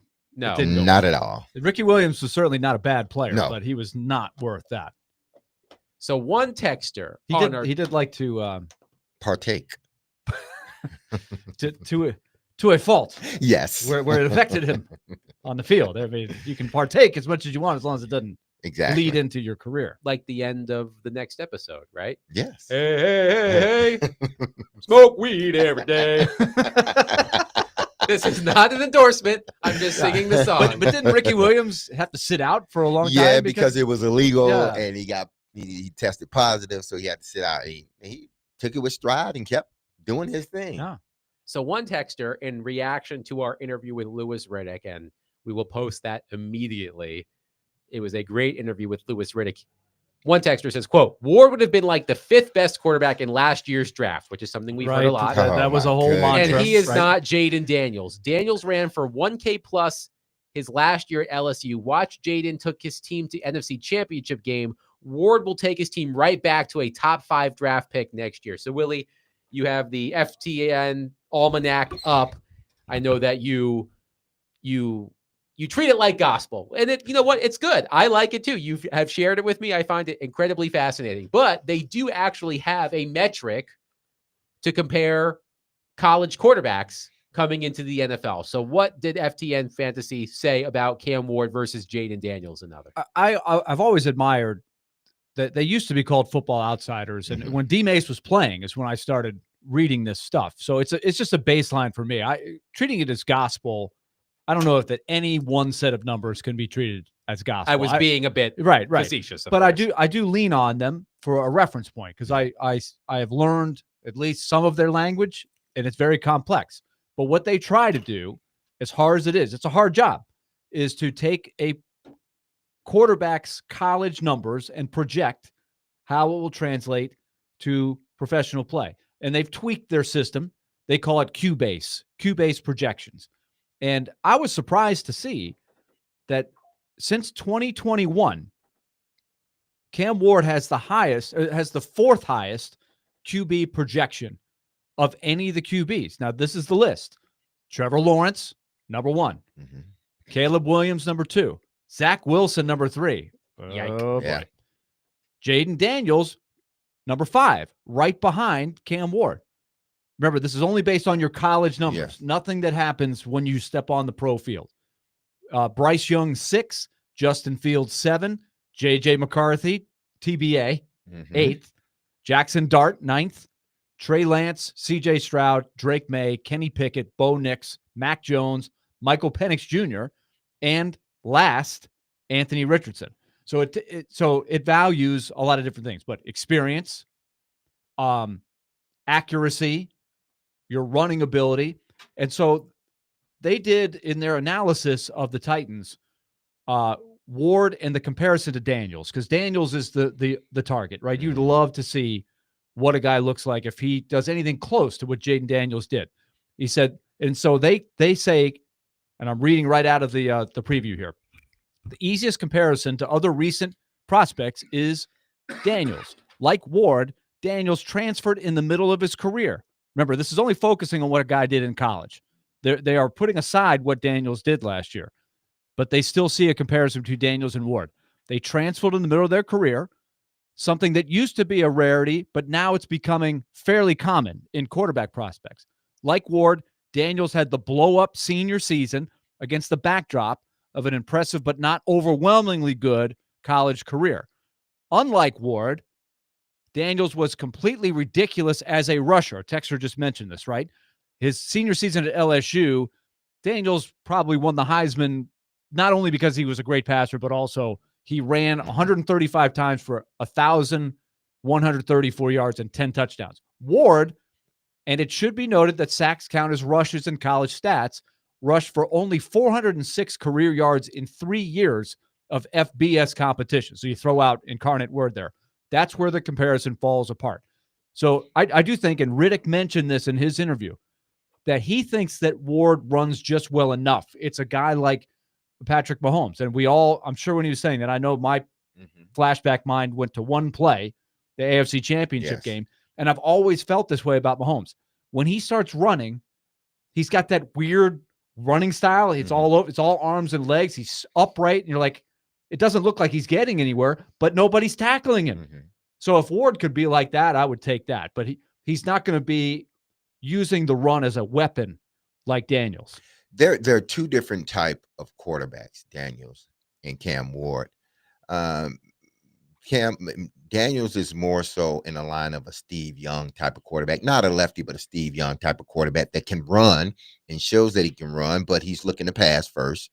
Now here in the NFL, and Cam Ward is a guy that he can. If you watch Cam Ward, just go back for those that say, "Well, he's not."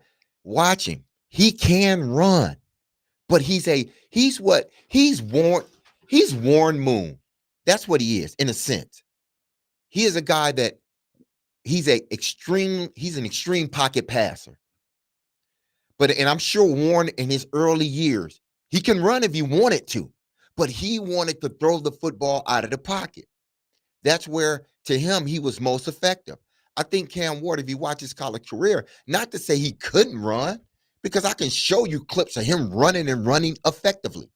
He doesn't want to run necessarily. He's a guy that wants to deliver the ball down the field.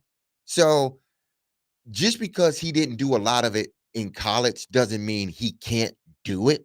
And I know a lot of people are, well, he's not Daniels because he can't run. I understand that part.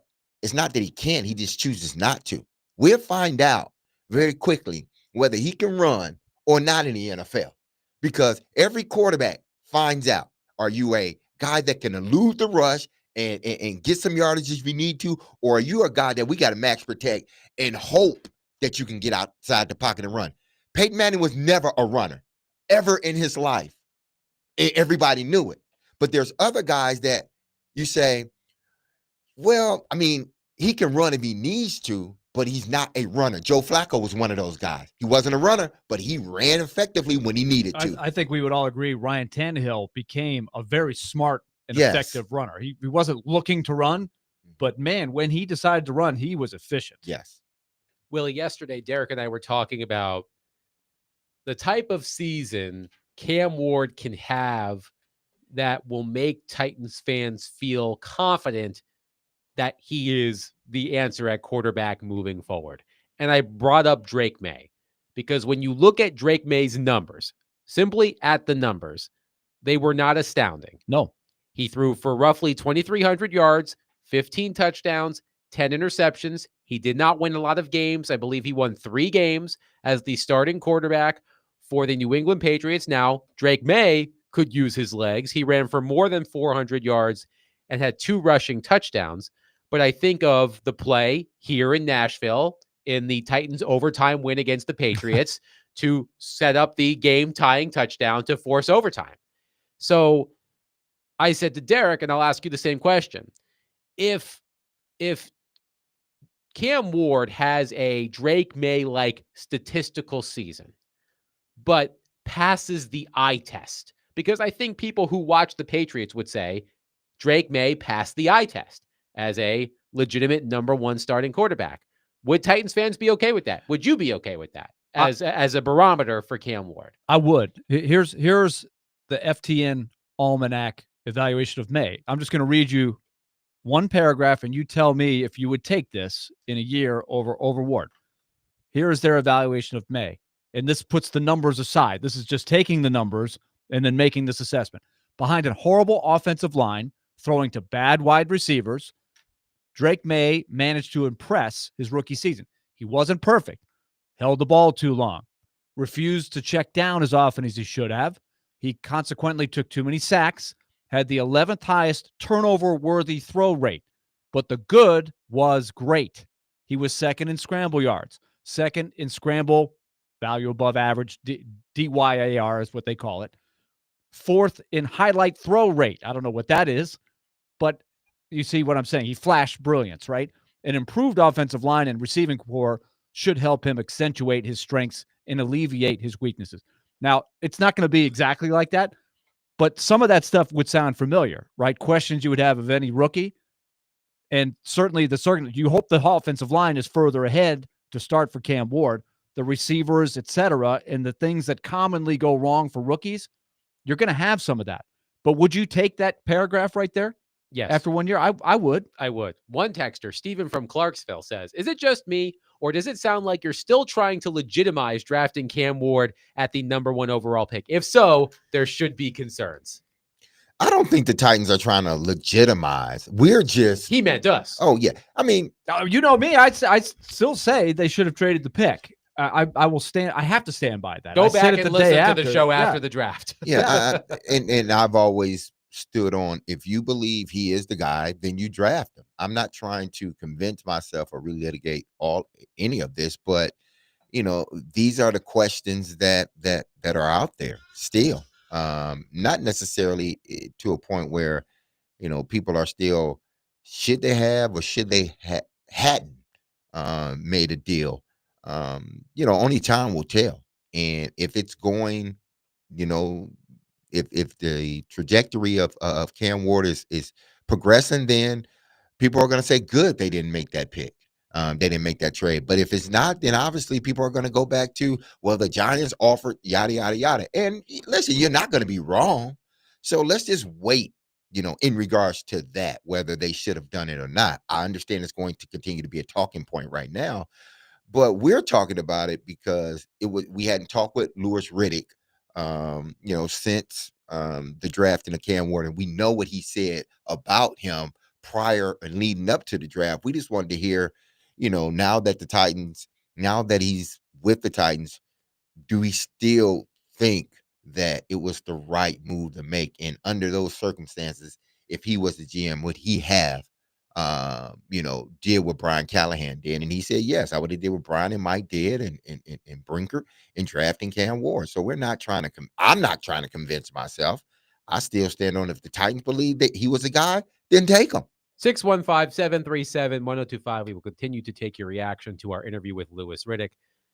We'll have it up ASAP. It was a great, insightful interview with Riddick, ESPN NFL analyst. But coming up next, speaking of Cam Ward and the players around him who can help Cam Ward have a breakout season as a rookie, we heard from one yesterday, and I want to believe. I just want to believe, but I'm not sure that I can't. And we will discuss. I believe that I can, I should say. And we will get to that next. 615-737-1025. Willie Donick, Derek Mason, Adam Vingan, 1025-1063. The Game.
D-Mace, Finn, Ginadonic, 102.5, 106.3 The Game. Broadcasting from the Busy Bee Plumbing, Heating, and Air Conditioning Game Nashville studios. Home of the $99 yearly Beehive membership, where the buzz is always about great service.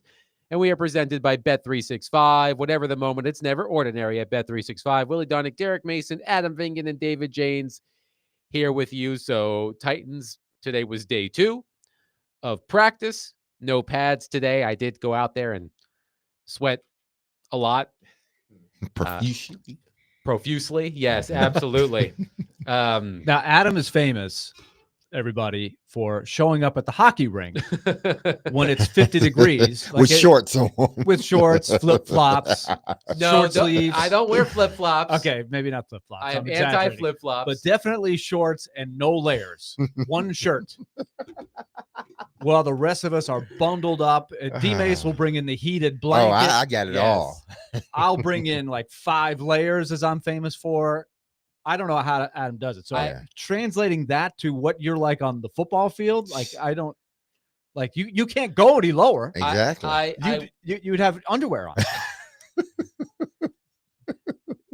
Nobody wants to hear about that. Probably not even my wife. But I remember at one point being at a game when I was covering the Predators on a daily basis, and it was late fall, early winter, and I had on no-show socks. I was wearing pants, but I had no-show socks on, and David Poyle was very concerned for my ankles. Very concerned for my ankles. But nevertheless, as one texter says, you're not in the hockey business anymore, Adam, LOL. No, it's a lot different going to Titans training camp practice than Predators practice in the winter. But speaking of Titans practice, we heard from one player yesterday, and I heard what he said, and we'll play it here in just a moment. I really want to believe Treylon Burks. We'll play the clip from Teron Davenport here in just a minute. I really want to believe Treylon Burks that this year is going to be different. I do. But I don't know if I can. Here was Treylon Burks after practice yesterday. I would just say, just the last 3 years, I would say my injuries have limited me from being who I know I am. You know what I mean? So I just say with me being in shape, being healthy, doing the right things right, just making sure I'm staying on top of the little things. I just feel like I'm in a good place, man. God has, brought me from lowest to the highest and lowest to the highest, and I'm blessed for that. I couldn't thank him and the people that's helped me, man. So, I'm just excited to see what plan he has for me. I'm gonna follow that plan. That was Treylon Burks after practice yesterday, and we know the story of Treylon Burks. Drafted with the pick the Titans acquired for trading A.J. Brown. I have a story up from June of 2022, written by Teron Davenport. Listen to the lead of this story. The mystery surrounding the setback that Tennessee Titans first-round pick Treylon Burks has been dealing with since rookie minicamp gained some clarity Tuesday. It's unfortunate, Titans wide receiver coach Rob Moore said before the team took the field for OTAs. Some of the things he's dealing with are out of his control. The kid has asthma. That was right from the beginning. There were conditioning concerns. He had asthma. I specifically remember looking up the pollen count in Nashville in the spring and the summer. Can Treylon Burks practice today? Let's look at the pollen count. And he's dealt with injuries and inconsistency. And guys, I really want to believe Treylon Burks. I want to believe that this year it's going to be different. But I just don't think I can. It's unfortunate, but I don't think I can. It truly is unfortunate. And I think everyone, and I'm not going to say everyone, including the Titans organization, but I think everyone outside of the Titans organization are resigned to, Treylon Burks just being another guy. And, if he gets there, fine. If he doesn't, well, we hadn't had much from him in the last 3 years. So this year isn't any different. But I think the organization, when you draft a guy in the first round, man, and it's not because he can't play, it's because his situations where it seemed like he's catching on and then he has an injury. Seems like he's catching on, then he has an injury. Seems like see, those things are outside of his control. But I know the fan base is just looking at it as, man, this dude, he just can't, he just don't get it. But I think the organization, whereas they don't believe, I don't think they are expecting him to be, a number one receiver, but I think they still believe he has enough talent that he can be viable for this young quarterback. Again, the Titans are trending more to a bigger receiving core. And why? Because it helps the quarterback completion percentages, meaning he has a bigger radius to throw the football. Look at the guys that they drafted this year. All of them are over 6 feet. Calvin Ridley, he's over 6 feet. Burks, he's 6'3". They're going with a much bigger receiving core to help out the quarterback, and they're just hoping now that the hope is different from when it was. It went from, okay, he's gonna be our guy, to, man, we hope he can give us some production, because if he does, it can help the young quarterback. Talking about just the one play, Willie, that summarizes the Treylon Burks experience. He has one receiving touchdown in his 3-year NFL career. Just one. I know there was I think a fumble recovery for a touchdown. I think maybe Derrick Henry lost the ball and Treylon Burks jumped on it in the end zone, but he has caught one touchdown pass in his NFL career, and he was concussed on the play. And that happened to be, and it was a dirty hit. It was. And it happened to be the loss at Philadelphia that led to the firing of John Robinson. So it just feels like it's all in a nice, neat little box there, the Treylon Burks experience.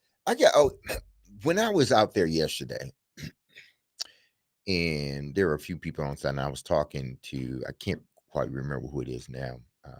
It was one of Terry, one of them. I think it may have been Terry.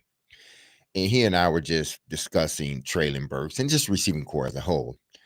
And the conversation sort of went in the way of, like, maybe Treylon Burks isn't what they thought he would be or want him to be. They thought and want him to be A.J. Brown, meaning A.J. Brown was a deep ball threat, legitimate deep ball threat. He can catch the slants and all that other stuff, but his big thing, deep ball threat, when he catches it, he goes. He's hard to tackle. Maybe they're trying to use Treylon as he's not a deep ball threat. Treylon Burks is a screen, 5-yard slant, 5-yard hitch, intermediate type of route guy, catches it. That's where he becomes deadly. When he catches the ball early in medium to short range, and then let him watch him while he was at Arkansas. Was it Arkansas? Yeah, Arkansas. Mm-hmm. Yes. Watch him while he was at Arkansas. A lot of his plays were catch and go. They weren't these deep balls down the field. So I'm with Lewis in the sense of, when Lewis says sometimes coaches and GMs think they are smarter than what they are.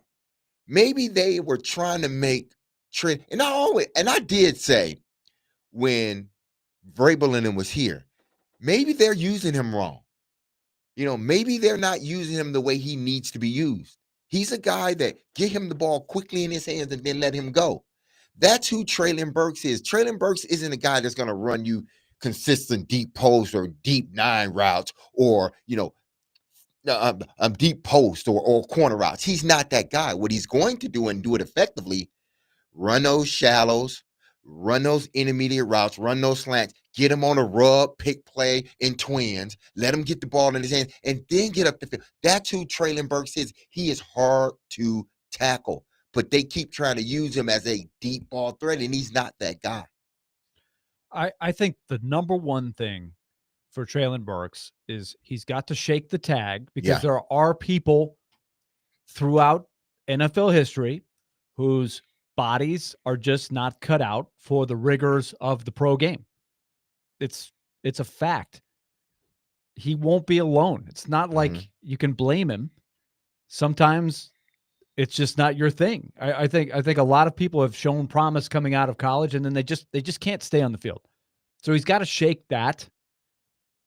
And then the other thing that to me is interesting, I brought up, in the silly training camp convo, I brought his name up because he has not been talked about for the first time in his career. He has not been talked about the entire offseason. He has been written off. That was very different even last year. He had all of the hype coming in. Rookie season marred by the injuries, the asthma, all of those things. Came back the next year. Now he's ready to do it. And he was lighting it up in training camp. And then the Vikings practice where he hurt himself. Not the same after that. Last year, much more skepticism. Still, though, well, maybe this is his year. Didn't happen. So now people are not, it's like the boy who cried wolf. Nobody is going to buy stock in him right now. He's been written off. But he's still there. So it's up to him to maybe thrive with a new evaluation system. Mike Borgonzi has no ties to Treylon Burks, new quarterback. And I do see Cam Ward. He's noticed Treylon Burks. Mm-hmm. Is that fair to say? Like in the offseason workouts, like he's looking around at the wide receivers and going, look at this guy. Like he's brand new. Mm-hmm. There's no history for Cam Ward. He doesn't come in knowing the history like the fans do, and even some of the teammates do. He gets a total fresh start here. So that's why I'm intrigued about the whole thing. But there will be so much, I'll believe it when I see it, and he's got to put that noise aside. I remember Cam Ward's Fortnite stream when somebody asked him about his top 4 NFL wide receivers. Calvin Ridley, Jamar Chase, Justin Jefferson, and Treylon Burks. Smart man. One of these things is not like the other. But I kind of like that. Yeah. Like, you have nothing to lose, right? Trying to pump a guy. The guy's probably been beaten down, yes, by a lot of the noise.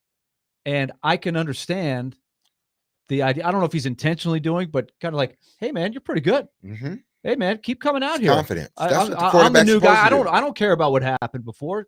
I like what you're doing. Let's go. I mean, even as I was reading Tehran's training camp report from yesterday, he had this note in his notebook.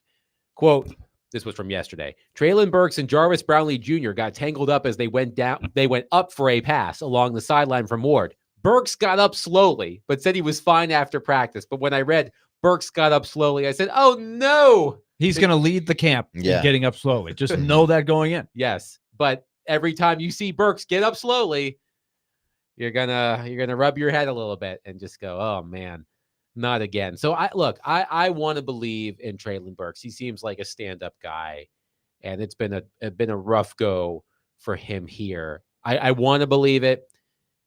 My question is there anything he can say or do during training camp, during the preseason, to make us believe that this year is going to be different? Unfortunately, no, because no matter what he does, people are going to say, well, we need to see this during the regular season. We saw glimpses and flashes of it last year in practice, year before that in practice. We've seen this. We know that's why they've kept you around, thus far, because you've shown those flashes. Your first round draft pick, you've shown. So we've seen that. Now we want you to, Brian Callahan said this last year about Will Levis. It's good from the classroom, from the playbook to the classroom, from the classroom to the practice. The problem that we have is from practice to the field, and that's the biggest problem. Taking it from the practice field to the playing field. That's what separates starters from backups from, guys that are not on the team before, because we all seen those guys that are able to get on the whiteboard and to write it all up or regurgitate it, or a guy that gets in practice and he's doing everything that you possibly want him to do, but when he gets in the game, nothing shows from it. That's what people want to see. They want to see, can you do it in the game?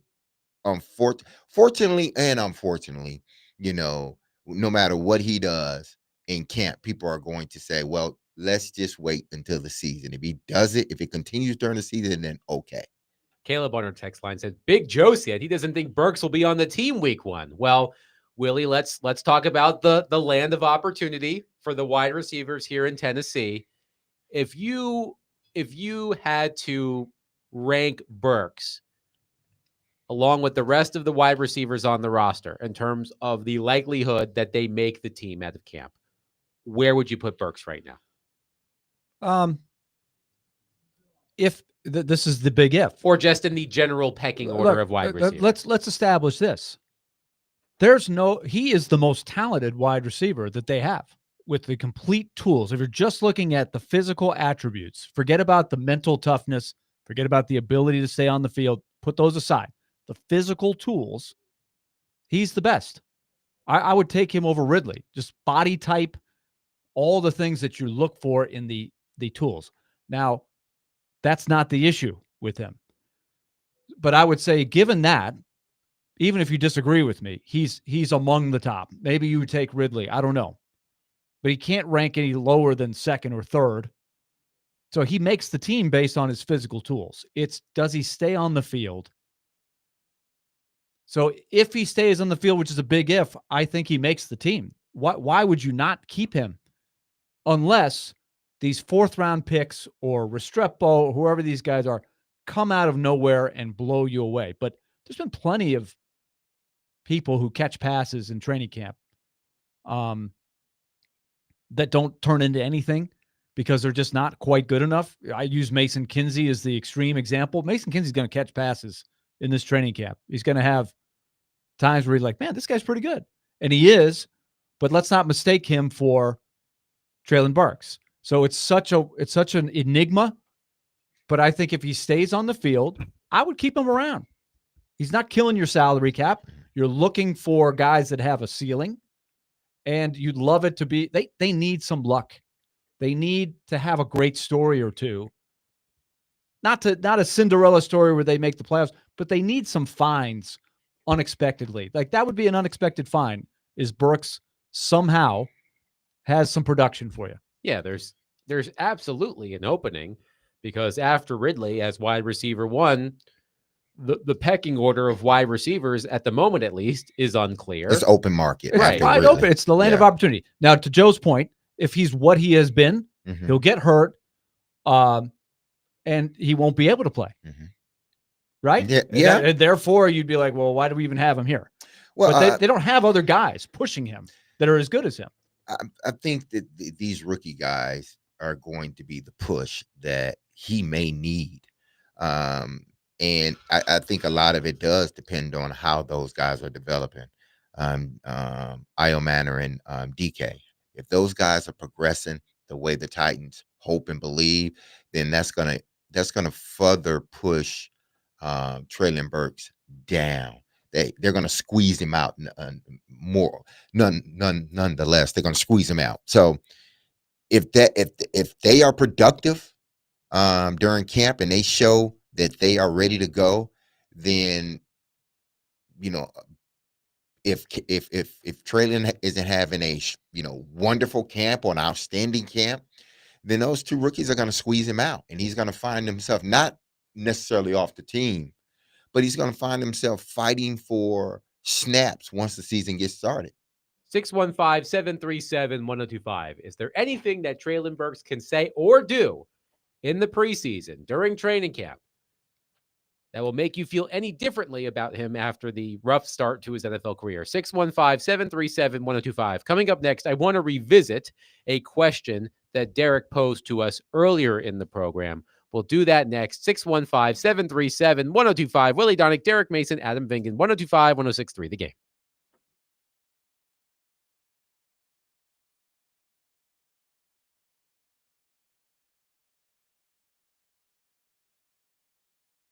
Let's talk F&M Bank. Banking made easy on purpose. They meet all of your financial needs. They've got 20 locations in our listening area, and their goal is to build a relationship with you. If you're a small business owner, they really want your business. Your business means more to them. Contact them. They've got a great plan for you. Business-to-business loans, all of the things that go into being a small business, that is where they really want to help you. They've got so many things for all of you, regardless of where you are in your financial world. Looking to save money, looking for a HELOC, these different things, They're ready for you. myfmbank.com is the website. That's myfmbank.com. 20 locations, and chances are they're right in your backyard, in your community, whether you live in Mount Juliet, whether you live in Murfreesboro, Springfield, West End Avenue in Nashville, 6 locations in Clarksville, just to name a few. myfmbank.com. We're going to take it to the bank Friday at 1:45, thanks to our friends at F&M Bank. Banking made easy on purpose. Member FDIC.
D. Mace, Vengen, and Donick, 1025, 1063. The game, Willie Donick, Derek Mason, Adam Vingen here with you. Let's go to Trey on our phone line, driven by WilsonCountyHunted.com. He has a comment on Burks, as well as a comment for Willie. Trey, thank you for calling. Go ahead.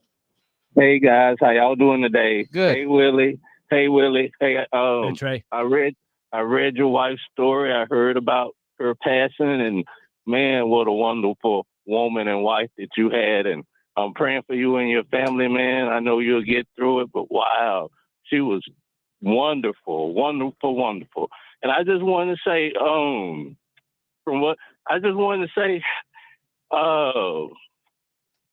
I think Treylon Burks can be a good player if they use him correctly. Like Derek said, he doesn't have top speed to go out in the post and catch those long passes as you can recall, the times that he did, he always got hurt. If they used him in the sub, 10, 15-yard pass drop slants, I think he would do well. And do y'all think he will get cut?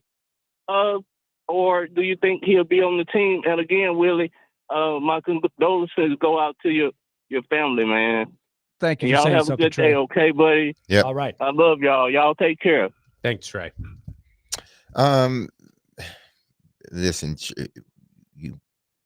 we've said enough, and even more about Treylon Burks, and whether he's going to make an impact on his team or not.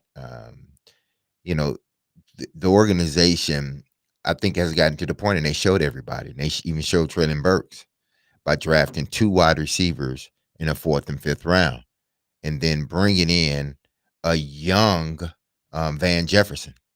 They're telling them that, listen, man, if you forced us, essentially, you forced us to bring in 3 new young wide receivers, and not to mention the guy Colton Dowdy drafted last year. But you, because of your lack of production, but more importantly, you haven't been available, that we had to go out and we had to get essentially 3 young wide receivers, because Van Jefferson is a young guy. I think he's under 30, so he's a young guy. And Treylon got to understand that they're, in a sense, telling you that, hey, if you don't show anything, if you don't stay healthy, then these 2 guys, matter of fact, these 3 guys that we brought in here, one with experience and a Super Bowl ring, that you're gonna find yourself not having any playing time. I don't think they're gonna cut him. I really don't. Trade him. That's not out of the realm of possibility. But I don't think they're gonna flat out cut him unless he just has a horrible camp. Let's go back to that question you posed to us, Derek, earlier in the program.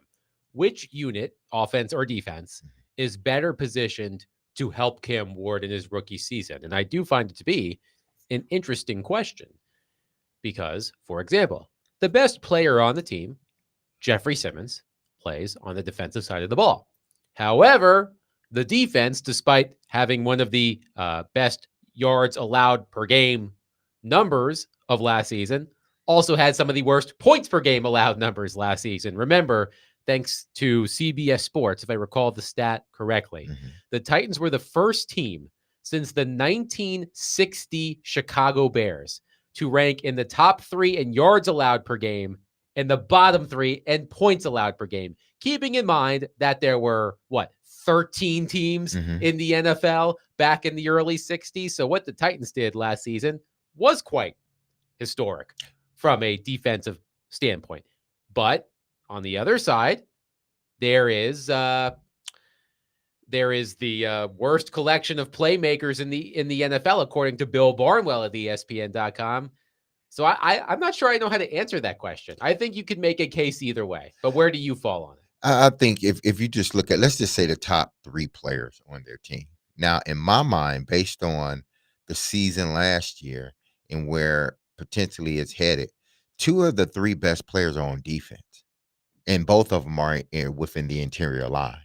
Simmons and Sweat. Those are the two of your top players on your team, and both of them reside on the defensive side of the ball. Now, what they did in regards to the offense, bringing in Kevin Zeitler, switching JC over, bringing in Tyler Lockett, bringing in Van Jefferson, who has experience, and he's had a good season in this league before, prior to him getting injured. So you have some players on your team on the offensive side of the ball, but I think the guys that like from what you've seen, they are going to be there each and every week. 2 of the 3 are on the defensive side of the ball. So I want to say the defense, even though they have 2 of the top 3, but with the acquisition of Zeitler and Lockett, I want to tend to believe it may just be the offense at this particular moment. Now, I have the right to change once the season starts and see what's going on. But right now, based upon the guys that they brought in, with veteran leadership, games up underneath their belt, Super Bowls on the Super Bowl rings on their hand, I would tend to think the offense right now, but that can change depending on how the defense steps up. I would love to see the defense step up. I do think that there might be a little more hope that it's the offense. Mhm. I think overall in this question, though, I keep coming back to they didn't really have a choice, but I think they've set the roster up with the ability to let it play out a little bit. We're basically 7 weeks away from playing a game. They have the number one waiver wire pickup thing. They mentioned that a couple of times unsolicited in the press conference. So I think they're just searching for pieces more so than worried about exactly how many games they win. And I think they're trying to create competition. They're not like when they signed DeAndre Hopkins, you kind of have to make DeAndre Hopkins the focal point, right? And you mentioned how that could be a pitfall, and it sort of became one the second year. They didn't do that as much here. And you guys were mentioning yesterday some of the veterans like a Judon who might be tempted to say, we don't have any edge rushers. What if we bring in a guy like that? Well, that might keep some other young player from getting a chance to come out there. So as you mentioned yesterday on the show, D-Mace, you can let it sort out for a couple weeks in practice. Let's see how Treylon Burks compares to the rookie guys they brought in. Let's see how the young edge rusher that you drafted with the second round pick, let's see how he looks compared to who else you have on the roster. I think you're hoping for some names to emerge, but I kind of like not having a lot of roster spots that are sort of spoken for. When you sign 7 free agents or 6 like they did last year, you kind of have to keep them. You spent money on them. They're a little less in that place now. So with the number one waiver wire pickup, a new class of rookies, I like how they've created competition and opportunities to see if they can find a few diamonds in the rough. By the way, earlier today, the Titans announced that they added outside linebacker Jihad Ward to replace the retiring Lorenzo Carter. Ward last season played 17 games with the Minnesota Vikings, started twice, had 1 sack, but 39 quarterback pressures. So I believe, Derek, that adds to our grand total the 8 edge rushers on the Titans roster combined for a grand total of 12.5 sacks last season for their clubs. What would that rank amongst all sack getters last year? All the Titans together still would rank probably 5th or 6th. If you give me a moment, maybe 5th. I will find that out for you. While you look at that too, another stat that jumped out at me is Femi Oladejo, who is going to be given every chance to plug and play as a rookie. I mean, it's there for him. They don't have much. They have some competition, but they would love for him to win that job. You know how many sacks he had in his career at UCLA? 2? 6. 6. By the way, the Titans would have tied Kyle Van Noy for 4th most sacks there you go. In the NFL last season. Well, they were 4th in the NFL in sacks. Individual sacks, if they put all it together. Combined. Yes. That's one way. That's one way to do it. Man. Yeah. So, I mean, this defense, I would love for the defense to be the side of the ball that helps Cam out the most for this reason. And I'm saying this year, for this reason, you don't want to put your quarterback in a position where you're giving up 30 and he has to score 31, or you're giving up 25 and he has to score 26 every game. He may be able to do it from time to time, but 1 or 2 slip-ups and that will do you in.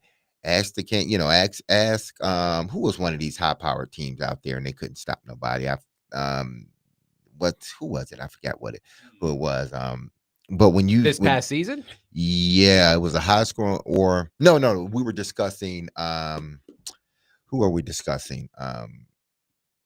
It might have been New Orleans from past with the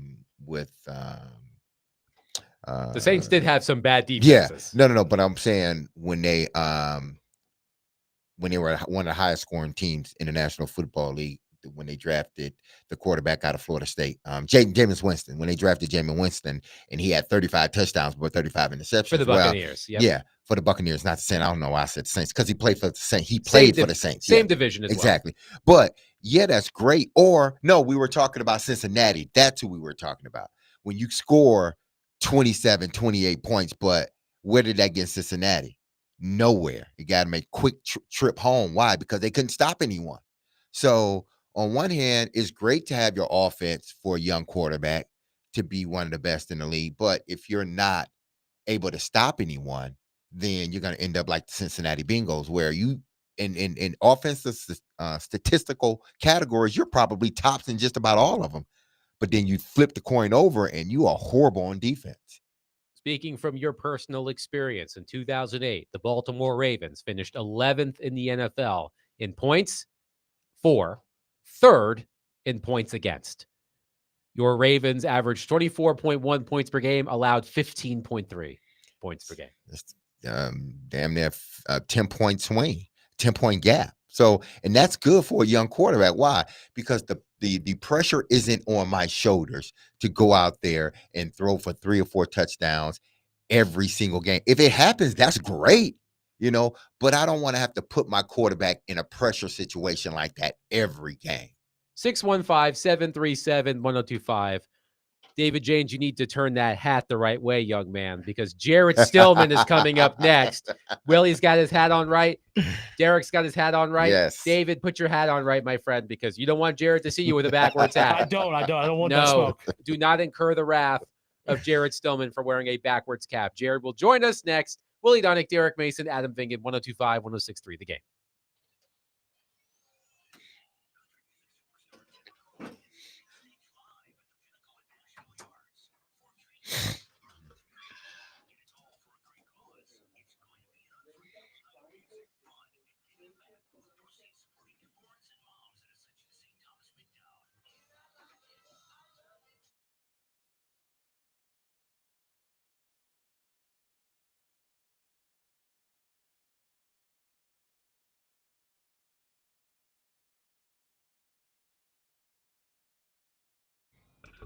Happy Thursday, everyone. This is Derek Mason. You heard me tell you about Dr. Lodge and his staff over at Cool Springs MD for some time. If you set out to lose weight, chances are it's not your first time setting a goal to shed some extra pounds, only to face disappointment. But check this out, because I got something to say. Because at Cool Springs MD, Dr. Lodge and his team understands this frustration of this cycle, and that is why they offer a different approach to weight loss.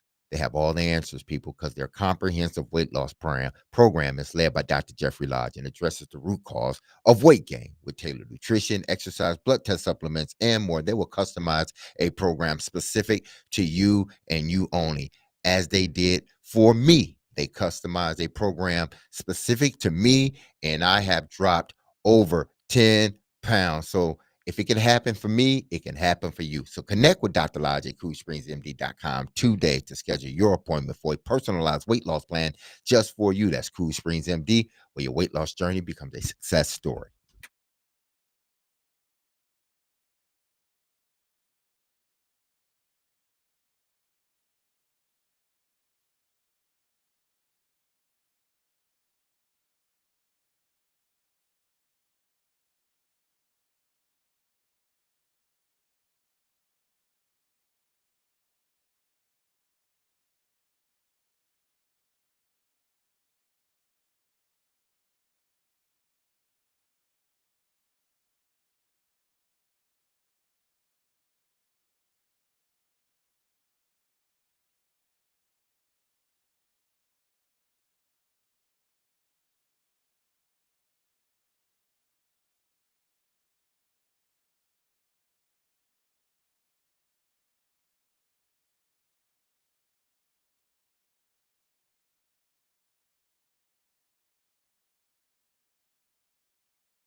D-Mace, Fingan, and Donick, 102.5, 106.3 The Game. Willie Donick, Derek Mason, Adam Vingan. I am not wearing a hat, but David James is wearing a hat. Willie Donick is wearing a hat. Derek Mason is wearing a hat. They are all facing forward because Jared Stillman is here, and Jared would have a huge problem with. Derek's got it kind of cocked to the side. Got the CC Sabathia going on. Is that okay, Jared? Is Is that this okay? cool, Jared? Uh, Can you see it? Yeah, you sure. can see it. Is it cool? You know what? I will say, you know what, Derek, for you, who's not a head coach in the NFL, you, a Tennessee Sports Hall of Famer, you can do whatever you like with your cap. But if the Titans hire you to be head coach, the same way Jeff Saturday got hired off of TV to go coach the Colts a couple of years ago, I'd say, son, turn that cap around. Jared, I do want to read one text from earlier from Wes in Hermitage. He said, Jared has had some doozy takes before, but the backwards hat thing was one of the worst. I hope Jared knows his son at some point will, quote unquote, incorrectly wear his hat, and he will have to accept it. If my son is a head coach, that's a different discussion, in my opinion, than if my son is 13 years old and his mom got him tickets for the Jelly Roll concert. Like, there's a difference between the two. And last time I checked, Brian Callahan, when he was giving that fiery speech, was the head coach of the football team. I got to say this. I couldn't get over the backwards hat thing. Just about, Callahan never wears a backwards hat. So watching him deliver that fiery speech with his backwards cap on just seems so goofy. But I guess what it took away from in hindsight was just how goofy that speech was from Brian Callahan. I don't know about you, D-Mace. You played in the NFL. I didn't. With that rah-rah speech from Brian Callahan, I believe in you. This is a damn good football team. Would that have gotten you motivated? I mean, listen, this is not it would have. I mean, it would have. I'm not going to say it wouldn't. Okay, everything. See, here's the problem, Jerry. And Brian has created this problem himself. I was going to say, whose problem is this? This is my problem? No. I'm just saying this is what the problem is. And Brian has created it himself. So when you say things like that about, the hat backwards and the speech, it's like, yeah, it's kind of silly, but Brian, you may have opened yourself up to this. Prime example, when you got a chance, when you have an opportunity to stand 10 toes as a head coach and discipline a player, you don't do it. Now everybody thinks, this guy, he's a joke. He doesn't have a backbone. That's what some people are thinking now. They don't think he's a good coach either because they don't think he can stand up to these players. Why? Because of what happened last year. And then now you couple it with the backwards hat and his fiery speech. Now, Jared, he just fueling you more with more ammunition to say he's not the guy for the job. When in fact, I think he is, but because he didn't handle it the right way the first time, everything he does now doesn't mean anything unless he starts winning.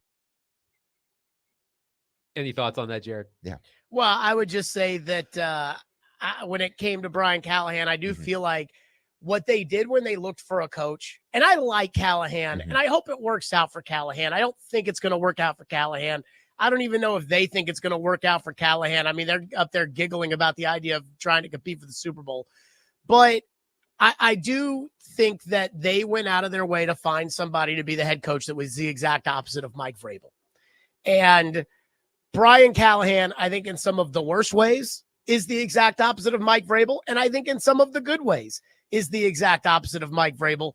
But when it comes to Callahan, that's the thing I keep coming back to, is he just feels like to Derek's point, about not disciplining Simmons and how it all kind of goes back to, is this guy a serious head coach?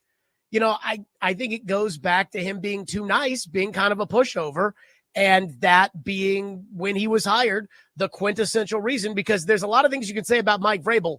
That's not it. Yeah, you're absolutely right about that.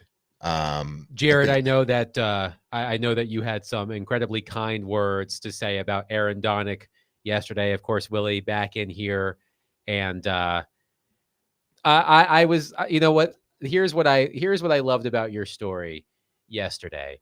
it was a quintessential Jared story. When I first met Willie Donick, he didn't like me. I liked him, but he didn't like me. Newsflash, I don't know how many people liked you, Jared, at the beginning. Okay. Well, at least I think we can all admit here at this point that is we an love you now, accurate Jared. reflection We love you of now. the situation.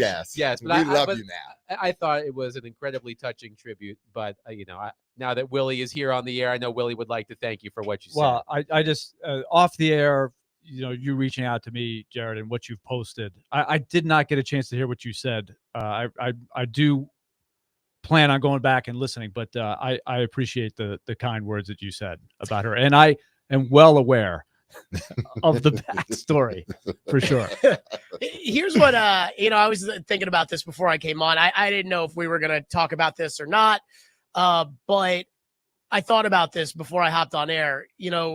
Steve Gorman, who used to be the drummer of the Black Crowes and used to have a show on this station. And I know, Willie, obviously you and him go way back. Me and him go way back. We all are, from the USN community. Right. And he was texting me after Aaron had passed away, just about how upset and how bummed he was and how much Aaron meant to him. And this morning I was doing Sirius XM with Caroline. And during a break, Caroline's out in Charlotte now, but during a break, we were just talking, and Caroline was talking about how bummed out she's been over the last handful of days. And it kind of hit me in that moment, thinking about I wouldn't say they're completely polar opposites, Right. but I would say that Steve Gorman and Caroline represent two very, very different parts of our society in terms of demographics. And even their relationships, with your wife and with you. And, with Gorman's probably more of like a peer kind of relationship. And with Caroline, she was so young and so green when she started working with you guys. And yet the fact that their feelings and it wasn't like, hey, I'm going to post this on social media to make some sort of big statement, or, hey, I'm going to say this to Willie to make him feel better. But it was just in discussion with me. I think that shows how many people Aaron really touched, because, again, we're talking about two totally opposite ends of the spectrum, and people who, again, they're talking to me about it because it's on their mind. And I certainly felt the same way about Aaron. And so I think that just shows across the community how many people she touched. And somebody told me one time, if we all hang on to the memory of that person and what we learned from that person, then they'll be with us forever. And I hope that ends up being the case with Aaron, because she really was that special. Well, you hit a great trait, a gift of hers. You could drop her in any situation, in any place, and I mean any place, and she would thrive and come out of there. And I will say one story I can remember. It was after a Predator playoff game. It was an afternoon game. And this is when I think Jared is referring to I didn't know Jared as well. Jared had been around for a while, and Aaron didn't really know Jared. But I just noticed we were all hanging around after the game. We're just, the Predators had lost the playoff game, and we're just having a good time. And well, you went out to the bar. This was when I was in my 20s. Right. I was in the going out to the bar age. I don't know. You and Aaron ended up at the bar. Yeah, with the whole crew. We had we had all crew, and I just keep looking over, and Aaron is talking to Jared, and I'm like, what's going on? This is interesting. And of course, from that day on, it was like, Aaron is like, I really like Jared. You just got to get to know Jared. I talked to Jared for a long time. I really like him. She fought through all of that stuff. So since then, she has defended you to so many different people who know you only as an on-air personality, who come in all grumpy about Jared. Did you hear what Jared said? I can't stand that Jared. So she would come to your defense a lot, Jared. You know what's funny about that conversation? And I remember that like it was yesterday. It was 2019 after the Dallas Stars playoff series, one of those games. And the conversation was so long and so deep that it started off with Aaron basically telling me that she did not like me at first. And it ended with her being like, you know what you need to find in life? You need to find true love. Yes. Like, you really need to, like, she was telling me, like, she's like, I'm rooting for you. You need to find true love. And that's how deep and how long the conversation was between Aaron and I that day. And it's funny, Willie, because I actually did look back yesterday, and I talked about this on the air some. But I look back, I told you at a Titans practice last year that, hey, my girlfriend and I are expecting a kid. And you were like, oh, wow, that's awesome. That's great. We talked about it for a little bit. And that night, Aaron sent me the longest text about, oh, I heard the news. I'm so excited. Like 15 questions all in one excited paragraph. And, I'm sending back ultrasound photos and all kinds of stuff. And So she got you. that was Gotcha. just, again, that was who she was. She was honestly a gift to all of us, Willie. And I want to thank you for allowing us to get to know her. Absolutely. You hit it. Oh man, Jared's right about that because she would always end up asking you, "So you got a girlfriend? What's going on? Should I hook you up with somebody? Should I get you somebody?" She had questions for you even the last time we talked. Yes. So Derek, who's your girlfriend? And I was like, well, I told her, I was like, well, I was like, man, you haven't met her yet. I said, Willie has met her. But I said, you haven't met her yet. And that was one of the questions. You always wanted to know. And it wasn't just you. It was all the nurses. Exactly. All of the people. It's just everybody she came in contact that you just wanted to know about you as a person. Jared, whose fashion choices will you go after today? I will say this. Brian Callahan had a press conference. He was wearing His the hat the hat right was way. Forward. I appreciated it. Again, So I he did it because of you? Jeffrey Simmons. I saw this picture from Teron Davenport yesterday. Jeffrey Simmons has red cleats with Big Jeff painted on them. I was like, Jared's not going to like this. I didn't see that. I don't have a problem with it, but I go back to the Callahan thing. I think that I've never seen Callahan wear his hat backwards.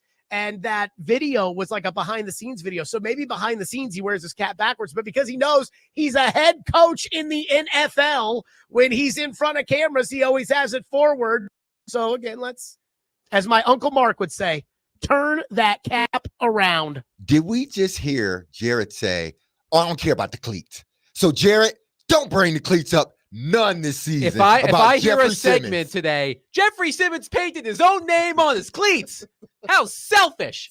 I'm going to be very upset with you. But that'll do it. Go ahead. If he sacks the quarterback, I don't care what shoes he wears. Touche. That'll do it I for agree. us today. We will be back tomorrow at 11 o'clock. Willie, we were so glad to have you today. We're, it's we've said everything we can say and more. We love you. We love your family.